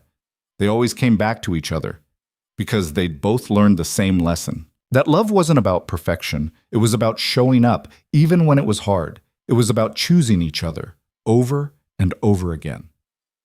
One evening, when Emma was 16 and Oliver was 8, the whole family sat on the porch watching the sunset over the lake. Emma was scrolling through her phone, Oliver was asking a million questions about why the sky turned orange, and Lily was leaning against Adrian's shoulder. "This is nice," Lily said. Adrian smiled. "Yeah, it is." Emma looked up from her phone. "Can I ask you something, Dad?" "Sure." "Do you ever think about Mom? Like the first mom?" Adrian's chest tightened, but he didn't look away. "Yeah, I think about her all the time." "Does it make you sad?" "Sometimes, but mostly it makes me grateful." "For what?" "For having known her, for having you, for everything she gave me, even if it was only for a little while." Emma nodded slowly. "I think she'd be happy. That you're happy, I mean." Adrian's throat tightened. "Yeah, I think she would be too." Lily squeezed his hand and Adrian squeezed back. Oliver tugged on Adrian's sleeve. "Can we make s'mores?" "Sure, buddy." They spent the rest of the evening around a small fire, roasting marshmallows and telling stories. Emma complained about school, Oliver talked about his obsession with dinosaurs, and Lily laughed at all of them. And Adrian sat there, surrounded by the people he loved, and realized something. He'd spent so long thinking happiness was something that happened to other people, something he'd lost and would never get back. But he'd been wrong. Happiness wasn't something you found once and kept forever. It was something you built piece by piece, day by day. It was messy and imperfect and required more work than anyone admitted, but it was real, and it was worth it. That night, after the kids were in bed, Adrian and Lily sat on the porch one last time. "You ever think about how we got here?" Lily asked. "All the time." "Do you regret any of it?" "No, not even the hard parts." Lily smiled. "Me neither." They sat in silence, watching the stars. "I love you," Adrian said. "I love you too." And in that moment, Adrian understood what it meant to be whole, not because the past didn't hurt, not because everything was perfect, but because he'd learned to let people in, to trust, to hope, and that had made all the difference. That moment on the porch stayed with Adrian for days, the feeling of possibility, the sense that maybe, just maybe, he could build something new without betraying everything he'd lost. But knowing something intellectually and actually doing it were two completely different things. Over the next few weeks, Lily became part of their lives in small, careful increments. She joined them for breakfast on Saturday mornings, always bringing something from the bakery in town, cinnamon rolls or bear claws, or those twisted pastries Emma loved. She'd pick Emma up from school when Adrian's shift ran late, which happened more often than he wanted to admit. She'd sit with them on the porch in the evenings while Emma played in the yard, talking about her day teaching second grade or asking Adrian about work. It was easy, natural, and that terrified him. "You're doing it again," Marcus said one night during their break. Adrian looked up from his sandwich. "Doing what?" "That thing where you sabotage yourself before anything good can happen. I'm not sabotaging anything. You've got this great woman who clearly likes you, who's good with your kid, who makes you smile for the first time in years. And you're walking around looking like you're waiting for a piano to fall on your head. I'm being cautious. You're being paranoid. Adrian set down his sandwich. What if something happens to her? What if I let Emma get attached and then she leaves? What if she doesn't? That's not how my life works. Marcus leaned back against the wall, studying him. You know what your problem is? You think happiness is something that happens to you and then gets taken away. You don't see it as something you build and fight for every single day. That's deep. I'm serious. You're waiting for permission to be happy. Like Sarah's going to come down from wherever and tell you it's okay to move on. But that's not how it works, man. You just have to decide. Decide what? Whether you're going to spend the rest of your life afraid or whether you're going to actually live. Adrian didn't have an answer for that. When he got home that night, Emma was already asleep and there was a note on the counter in Lily's handwriting. She ate all her vegetables without complaining. Might be coming down with something. See you tomorrow. Just some bouts. Adrian stared at the note, at the casual intimacy of it. The way Lily knew Emma well enough to joke about her eating vegetables. The way she just assumed she'd see them tomorrow, like she was already woven into the fabric of their days. He should have felt trapped. Instead, he felt grateful, and that scared him most of all. The shift happened on a Tuesday. Emma came home from school upset, her eyes red and puffy. Adrian was in the kitchen making her snack when she walked in and immediately burst into tears. Whoa, what's wrong? He knelt down in front of her, hands on her shoulders. Bradley was mean again, she sobbed. Adrian felt anger flash hot in his chest. What did he say? He said, I don't have a real family. He said Lily isn't really my family because she's not my mom, and she doesn't even live with us. Emma, and then I told him she is my family, and he laughed and pushed me, and I pushed him back, and now Mrs. Patterson says I have to apologize, but I don't want to because he started it. Adrian pulled her into a hug, feeling her small body shake with sobs. You don't have anything to apologize for. Mrs. Patterson says I do. Well, Mrs. Patterson is wrong. Emma pulled back and looked at him with wet, desperate eyes. Is Bradley right? Is Lily not really my family? The question hit Adrian like a punch to the gut. He thought about Lily making Emma breakfast, helping with homework, braiding her hair when Adrian's attempts looked like a bird's nest. He thought about how Emma's face lit up whenever Lily walked into a room. He thought about the way Lily never hesitated, never treated Emma like anything other than someone precious and worth her time. No, Adrian said firmly. Bradley's not right. Family isn't just about blood. It's about who shows up, who cares, who stays, and Lily does all of those things. Then why doesn't she live with us? Adrian froze. What? If she's family, why doesn't she live here? Sophie's stepmom lives with them. Why can't Lily? It's more complicated than that, kiddo. Emma's face crumpled. You always say that. Everything is always complicated, but it's not. She loves us and we love her, and she should live here. She ran to her room before Adrian could respond, slamming the door hard enough to rattle the frame. Adrian sat back on his heels, Emma's words echoing in his head. She loves us and we love her. Did he love Lily? He hadn't let himself think about it in those terms. Love felt too big, too dangerous. But what else would you call the way his chest tightened when he saw her car in the driveway? The way he found himself looking for excuses to talk to her? The way the house felt emptier when she wasn't around? He stood up and walked to Emma's door, knocking softly. Em, can I come in? No. I want to talk to you about something. Silence. Adrian tried the handle. The door was unlocked. Emma was face down on her bed, the giraffe clutched in her arms. I know you're upset, Adrian said, sitting on the edge of her bed. And I know I say things are complicated a lot, but sometimes they really are. Why can't you just ask her to live with us? Because that's a really big step. It's not something you just do without thinking about it. Emma rolled over to look at him. Do you love her? Adrian's breath caught. I care about her a lot. That's not what I asked. When had his daughter gotten so good at cutting through his bullshit? Yeah, he said quietly. I think I do. Emma sat up. Then tell her. Tell her and ask her to live with us, and then we can be a real family again. Emma, it's not that simple. Why not? Because what if she says no? What if I ask and she's not ready? What if things get weird and then she doesn't want to be around us anymore? Emma stared at him like he'd grown a second head. Why would she say no? She's here all the time anyway, and she loves us. I know she does. How do you know? Because she looks at you the way Mommy used to look at you in the pictures. Adrian felt his throat tighten.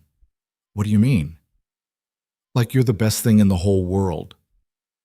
Adrian pulled Emma into a hug, holding her tight while his mind raced. Was Emma right? Did Lily feel the same way he did? And if she did, what was he so afraid of? The answer was obvious: losing her, losing this, having something good and then watching it disappear. But Marcus was right too. He couldn't spend the rest of his life so afraid of loss that he never let himself have anything worth losing. That night, after Emma was asleep, Adrian sat on the back porch with a beer he wasn't drinking, staring at Lily's house. The lights were on. He could see her shadow moving past the windows. He pulled out his phone and typed a message. You awake? The response came 30 seconds later. Yeah, everything okay? Can you come over? I need to talk to you about something. Be there in 5. Adrian's heart hammered in his chest. He had no idea what he was going to say. He just knew he needed to say something before he lost his nerve. Lily appeared on the porch exactly 5 minutes later, wearing pajama pants and an oversized sweatshirt. Her hair was in a messy bun and she wasn't wearing any makeup, and she looked beautiful. What's wrong? She asked, sitting down next to him. Nothing's wrong. I just needed to ask you something. Okay. Adrian took a breath. Emma asked me today if you were really family. Some kid at school told her you weren't because you're not her mom and you don't live with us. Lily's expression softened. Oh. What did you tell her? I told her that family is about who shows up, and that you show up for her every day. Good. That's good. She asked me why you don't live with us. Lily went very still. What did you say to that? I said it was complicated, which is my default answer for everything, apparently. Adrian turned to face her. But the truth is, it's not complicated. I'm just scared. Of what? Of this. Of letting you all the way in and then losing you. Of building something with you and having it fall apart. Of Emma getting more attached than she already is, and then you deciding this isn't what you want. Lily reached over and took his hand. Adrian, I'm not going anywhere. You can't promise that. No, but I can promise that I'm here right now, by choice, and I'll keep choosing to be here for as long as you'll let me. Adrian looked at their hands, intertwined on the armrest. I love you. The words came out before he could stop them. Lily's eyes went wide. I love you, he said again, more sure this time. I've probably loved you for a while now, but I was too afraid to admit it. But Emma was right. About you looking at me like I'm something special. Because I see the same thing when I look at you. Lily's eyes filled with tears. Adrian, you don't have to say it back. I just needed you to know, because I'm tired of being afraid. I'm tired of protecting myself from happiness because I'm worried it won't last. Maybe it won't, but maybe it will. And I think you're worth the risk. Lily let out a laugh that was half sob. You're such an idiot. Adrian felt his stomach drop. Oh, I thought, I love you too, you moron. I've loved you since you opened the door looking like you wanted to slam it in my face but didn't because Emma was watching. I loved you when you ate my terrible first batch of cookies and pretended they were good. I loved you when you stood up for Emma at school. I loved you when you apologized for pushing me away. And I love you now, sitting here telling me you're scared but doing it anyway. Adrian kissed her. It wasn't smooth or practiced.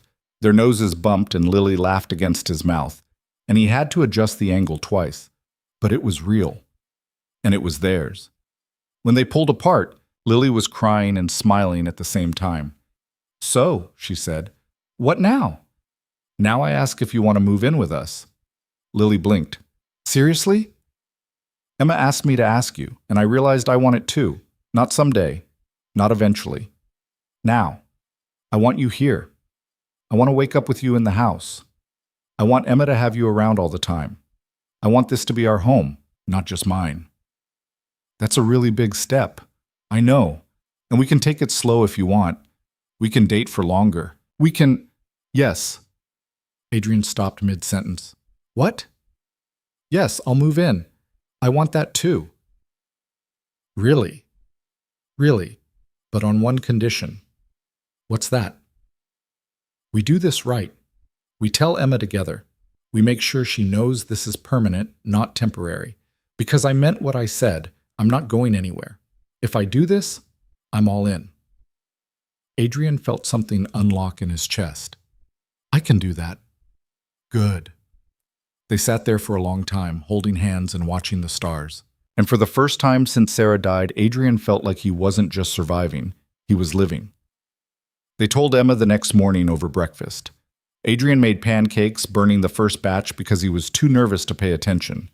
Lily helped him scrape the charred remains into the trash, while Emma set the table, oblivious to what was coming. When they finally sat down with edible pancakes, Adrian cleared his throat. Emma, Lily and I have something to tell you. Emma's fork stopped halfway to her mouth. Her eyes went wide with hope. Are you getting married? Not yet, Lily said, laughing, but I am going to move in, if that's okay with you. Emma dropped her fork. It clattered against her plate, syrup splattering everywhere. Are you serious? Completely serious, Adrian said. We want this to be our home. All three of us. Emma launched herself out of her chair and threw her arms around both of them, nearly knocking Adrian's coffee over. This is the best day of my entire life.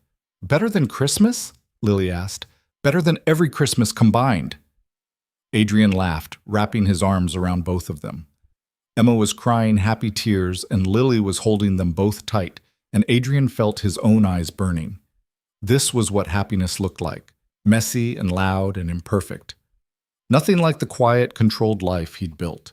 Nothing like the careful distance he'd maintained. It was so much better. Over the next few weeks, Lily moved her things in slowly, a few boxes at a time, so Emma could help decide where everything went. They turned the spare room into Lily's office, painting it a soft blue and filling it with bookshelves. They rearranged the living room to fit Lily's couch, which was more comfortable than Adrian's.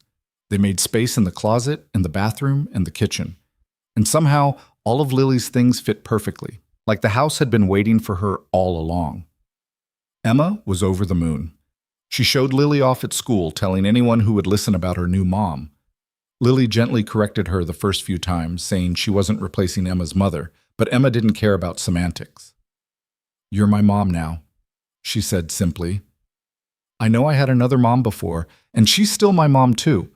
But you're also my mom. I can have two. Lily cried when Emma said that. Adrian held her while she sobbed into his shoulder, overwhelmed by the weight of the gift Emma had just given her. I don't want to replace Sarah, Lily said when she finally calmed down. You're not. You're just giving Emma something she thought she'd never have again. That's not replacement. That's grace. Lily looked up at him. Did you just say grace? I'm trying to be profound. Work with me here. She laughed through her tears and kissed him. And Adrian thought about how much had changed, how a year ago he would have run from this, how 6 months ago he would have sabotaged it, how even 3 months ago he would have been waiting for disaster. But now? Now he was just grateful. The wedding happened 6 months later. They kept it small, just family and close friends. Marcus was Adrian's best man. Lily's sister was her maid of honor. Emma was the flower girl, wearing a sparkly pink dress she'd picked out herself and insisting on carrying Mr. Spots down the aisle because he should be part of the family too. They got married on the beach where Adrian used to take Emma when she was little, back when he was just trying to make it through each day without falling apart. The same beach where he'd scattered some of Sarah's ashes, because she'd loved the water. It felt right getting married there, like he was bringing all the pieces of his life together in one place, the past and the present and the future all existing at once. When Lily walked down the aisle, Adrian felt his breath catch. She was wearing a simple white dress, her hair down and loose, a small bouquet of wildflowers in her hands. She looked nervous and beautiful, and so happy it made his chest ache. When she reached him, she whispered, "Hi." "Hi yourself." The officiant, a friend of Lily's from college, started the ceremony with a reading about love and loss and second chances, about how the human heart was capable of holding both grief and joy at the same time, about how loving someone new didn't diminish what came before. Adrian had helped choose the reading. He'd needed everyone there to understand that this wasn't about forgetting Sarah. It was about honoring her by living the life she would have wanted for him and Emma. When it came time for vows, Adrian pulled out the paper he'd been rewriting for weeks. "Lily," he started, then had to clear his throat. "A year ago, if someone had told me I'd be standing here, I would have thought they were crazy. I'd convinced myself that happiness was behind me, that the best I could hope for was getting through each day without falling apart. But then you moved in next door and refused to let me hide. You saw me at my worst, closed off, defensive, scared, and you stayed anyway. You gave Emma something I thought she'd lost forever. You gave me a reason to stop just surviving and start living. I can't promise you that this will be easy. I can't promise that I won't get scared sometimes or that I'll always be good at this. But I can promise that I'll show up every single day and I'll choose you over and over again for as long as you'll have me." Lily was crying before he finished. She wiped her eyes and took a shaky breath before reading her own vows. "Adrian, when I moved here, I was running from my own grief. I thought if I could help someone else, maybe I could fix what was broken in me. But you taught me that it doesn't work that way. You can't fix people. You can only love them and let them love you back. You taught me that it's okay to be scared and do things anyway. That vulnerability isn't weakness. It's the only way to really connect with someone. You and Emma gave me a family when I thought that chapter of my life was over. You gave me a home, and I promise to honor that, to be here for you both, in the good days and the hard ones. To love Emma like she's my own. To love you even when you're being stubborn and impossible. And to never, ever give up on us." By the time she finished, there wasn't a dry eye on the beach. The officiant pronounced them husband and wife. Adrian kissed Lily while Emma cheered louder than anyone, and the small crowd erupted in applause. At the reception, held at a small restaurant on the waterfront, Emma gave a speech that was mostly incomprehensible but ended with, "I'm really glad Daddy finally stopped being weird about everything." Everyone laughed, including Adrian. Marcus gave a speech about how he'd watched Adrian barely function for 3 years, and how glad he was to see him actually living again. He made everyone laugh with stories about Adrian's terrible cooking and worse dating advice, then made them cry by saying he'd never seen anyone deserve happiness more. Lily's sister talked about how Lily had been lost after her husband died, moving from place to place trying to outrun her pain. How she'd been worried Lily would spend the rest of her life alone, and how grateful she was that Lily had found not just a husband, but a family. Adrian and Lily danced to a song Sarah had loved. Adrian had agonized over that choice for weeks, worried it would be inappropriate or painful, but Lily had insisted. "She's part of your story," Lily had said, "part of Emma's story. She should be part of this too."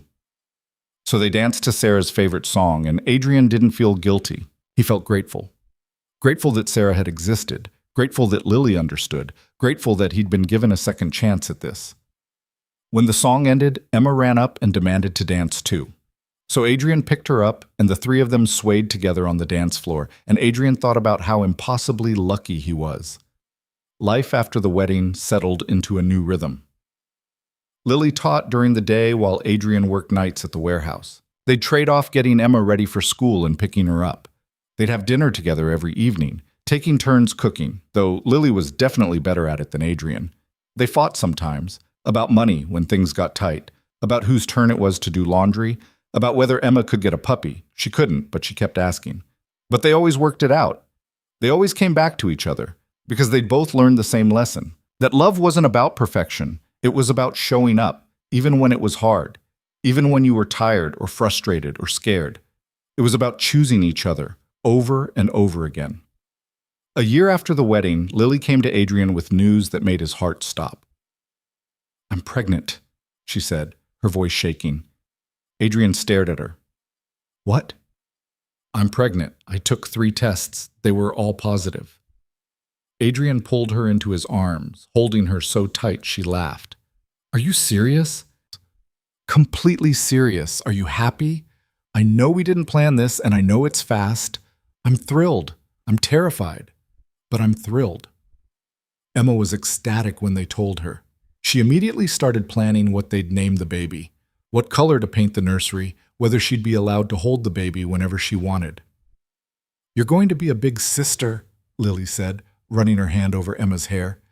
"I know! This is the best thing that's ever happened!" Adrian watched them, feeling something shift in his chest. He was going to be a father again, and this time he wasn't doing it alone. The pregnancy was hard. Lily had morning sickness that lasted all day, and there were moments when Adrian worried something would go wrong. But every time they went to the doctor and heard the heartbeat, his fears quieted. Emma was obsessed with the baby. She talked to Lily's stomach every night, telling the baby about her day and singing off-key lullabies. Lily would lie there with her hand on her belly, smiling at Emma's enthusiasm. "She's going to be a great big sister," Lily said one night after Emma had gone to bed. "Yeah, she is." "Are you scared?" Adrian thought about it. "A little, but not like before. Before I was terrified because I was doing it alone. Now I'm just excited." Lily smiled. "Me too." They had a boy in the spring. They named him Oliver, after Lily's father, who had died when she was young. Adrian held him in the hospital room, staring at the tiny face and the little fingers wrapped around his thumb, and felt overwhelmed by gratitude. When Emma was born, he'd been so consumed by fear and responsibility that he'd barely let himself feel joy. But this time was different. This time he could appreciate the miracle of it, the tiny person who was part him and part Lily and completely himself. Emma was allowed to visit that afternoon. She walked into the room tentatively, eyes wide. "That's your brother," Lily said from the bed, exhausted but glowing. "That's Oliver."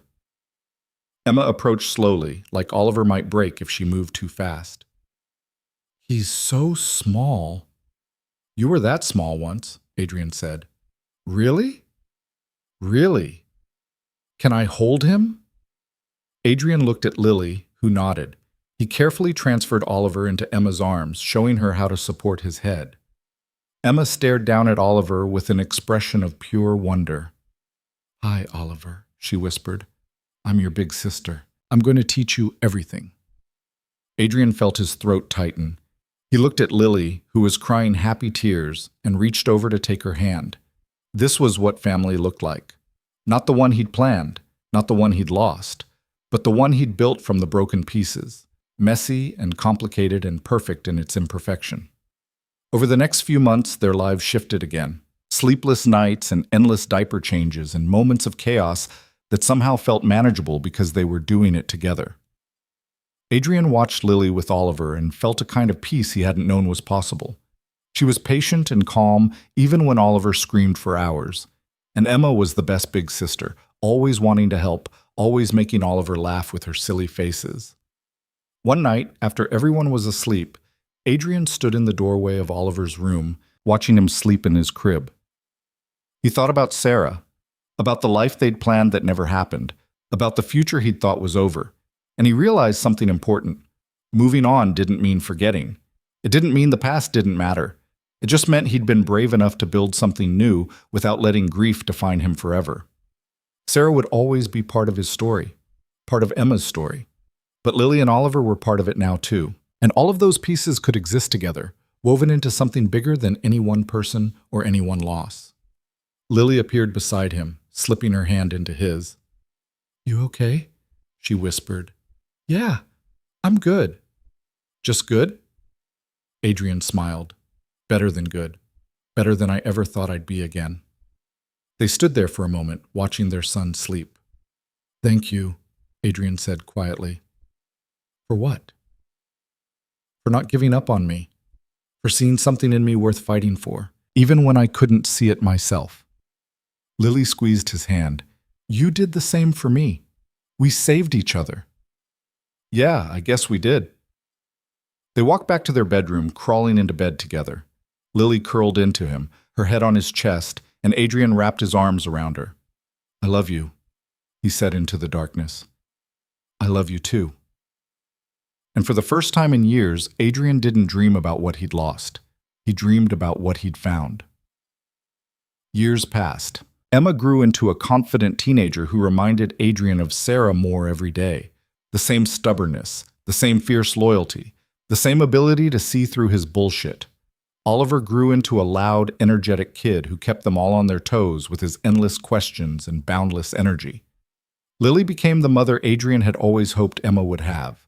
She showed up for every school event, every soccer game, every tearful breakup and triumphant victory. She loved Emma fiercely, never trying to replace Sarah, but honoring her memory by being exactly who Emma needed, and Adrian learned what it meant to be happy again.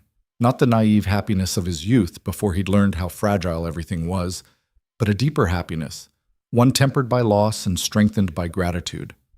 One that understood that nothing lasted forever, which made every moment precious.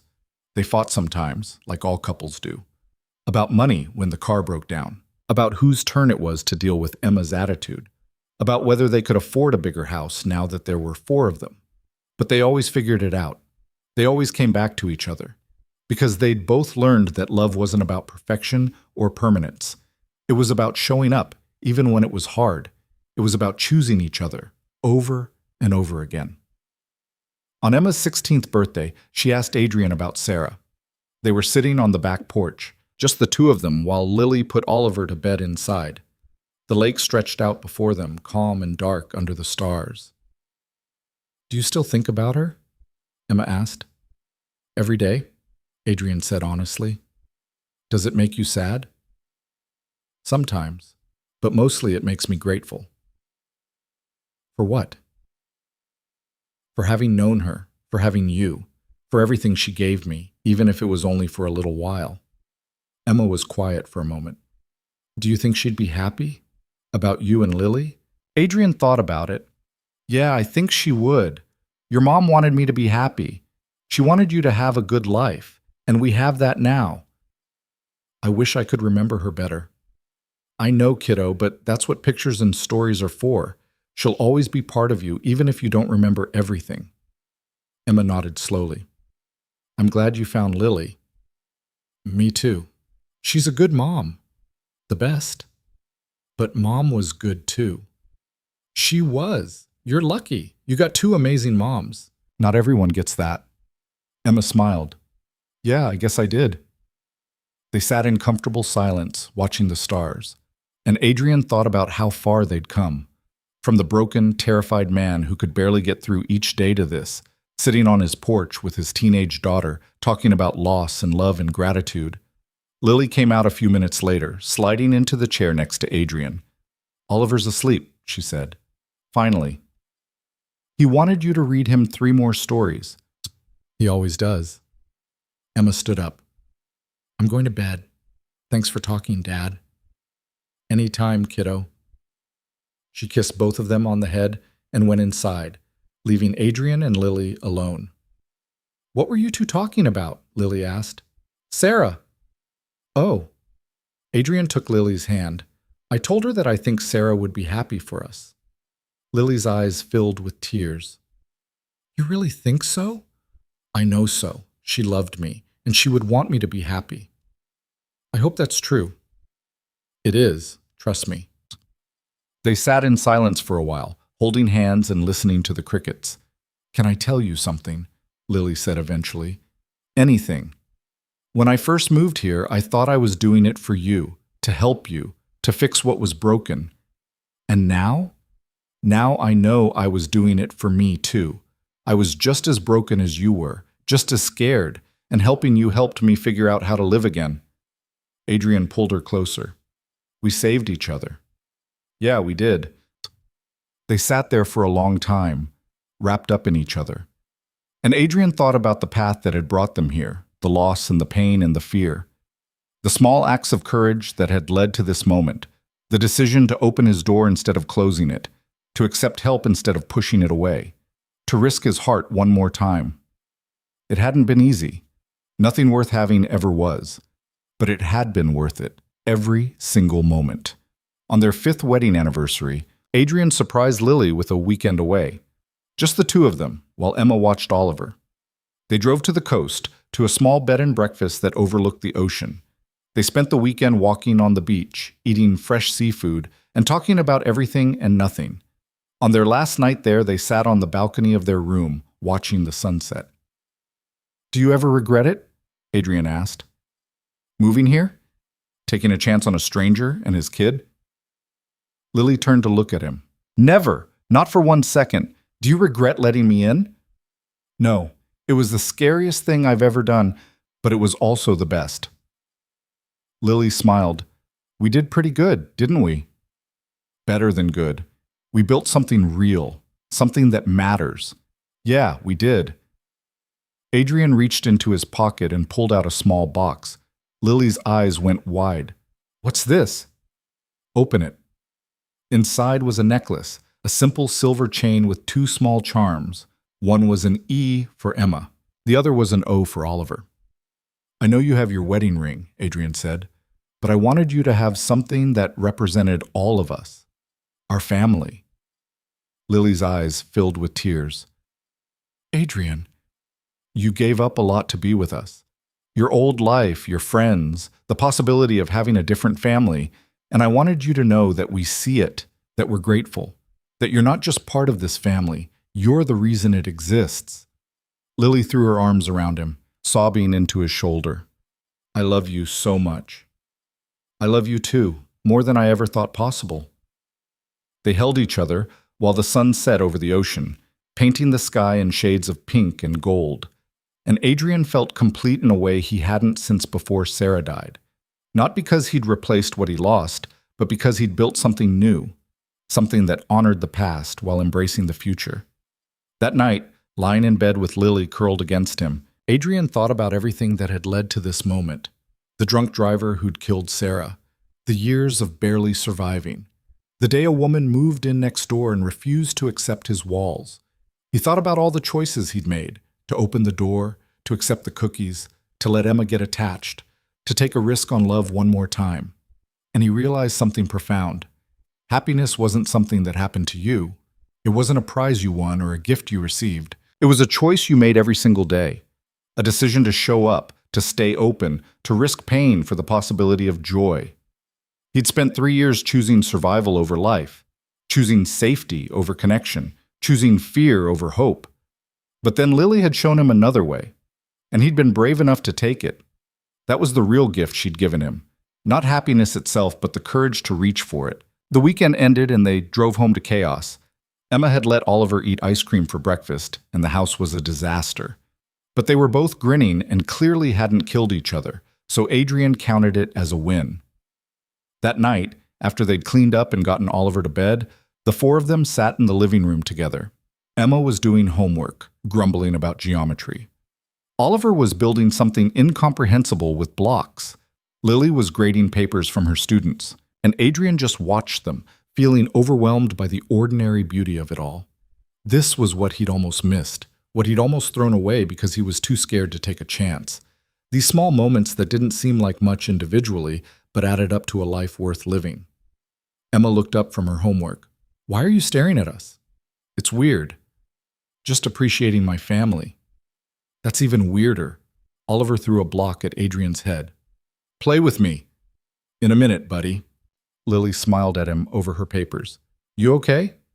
"Yeah, I'm perfect." "Liar. But I love you anyway." "Love you too." Emma made a gagging sound. Oliver demanded attention by throwing another block, and Adrian laughed, pulling his son into his lap while Emma complained about her homework, and Lily shook her head at all of them. This was his life now, messy and loud and chaotic and absolutely perfect in its imperfection, and he wouldn't change a single thing, because he'd learned the most important lesson of all, that healing didn't mean forgetting, that moving forward didn't mean leaving the past behind, and that loving someone new didn't diminish what came before. It just meant you were brave enough to try again, and that made all the difference.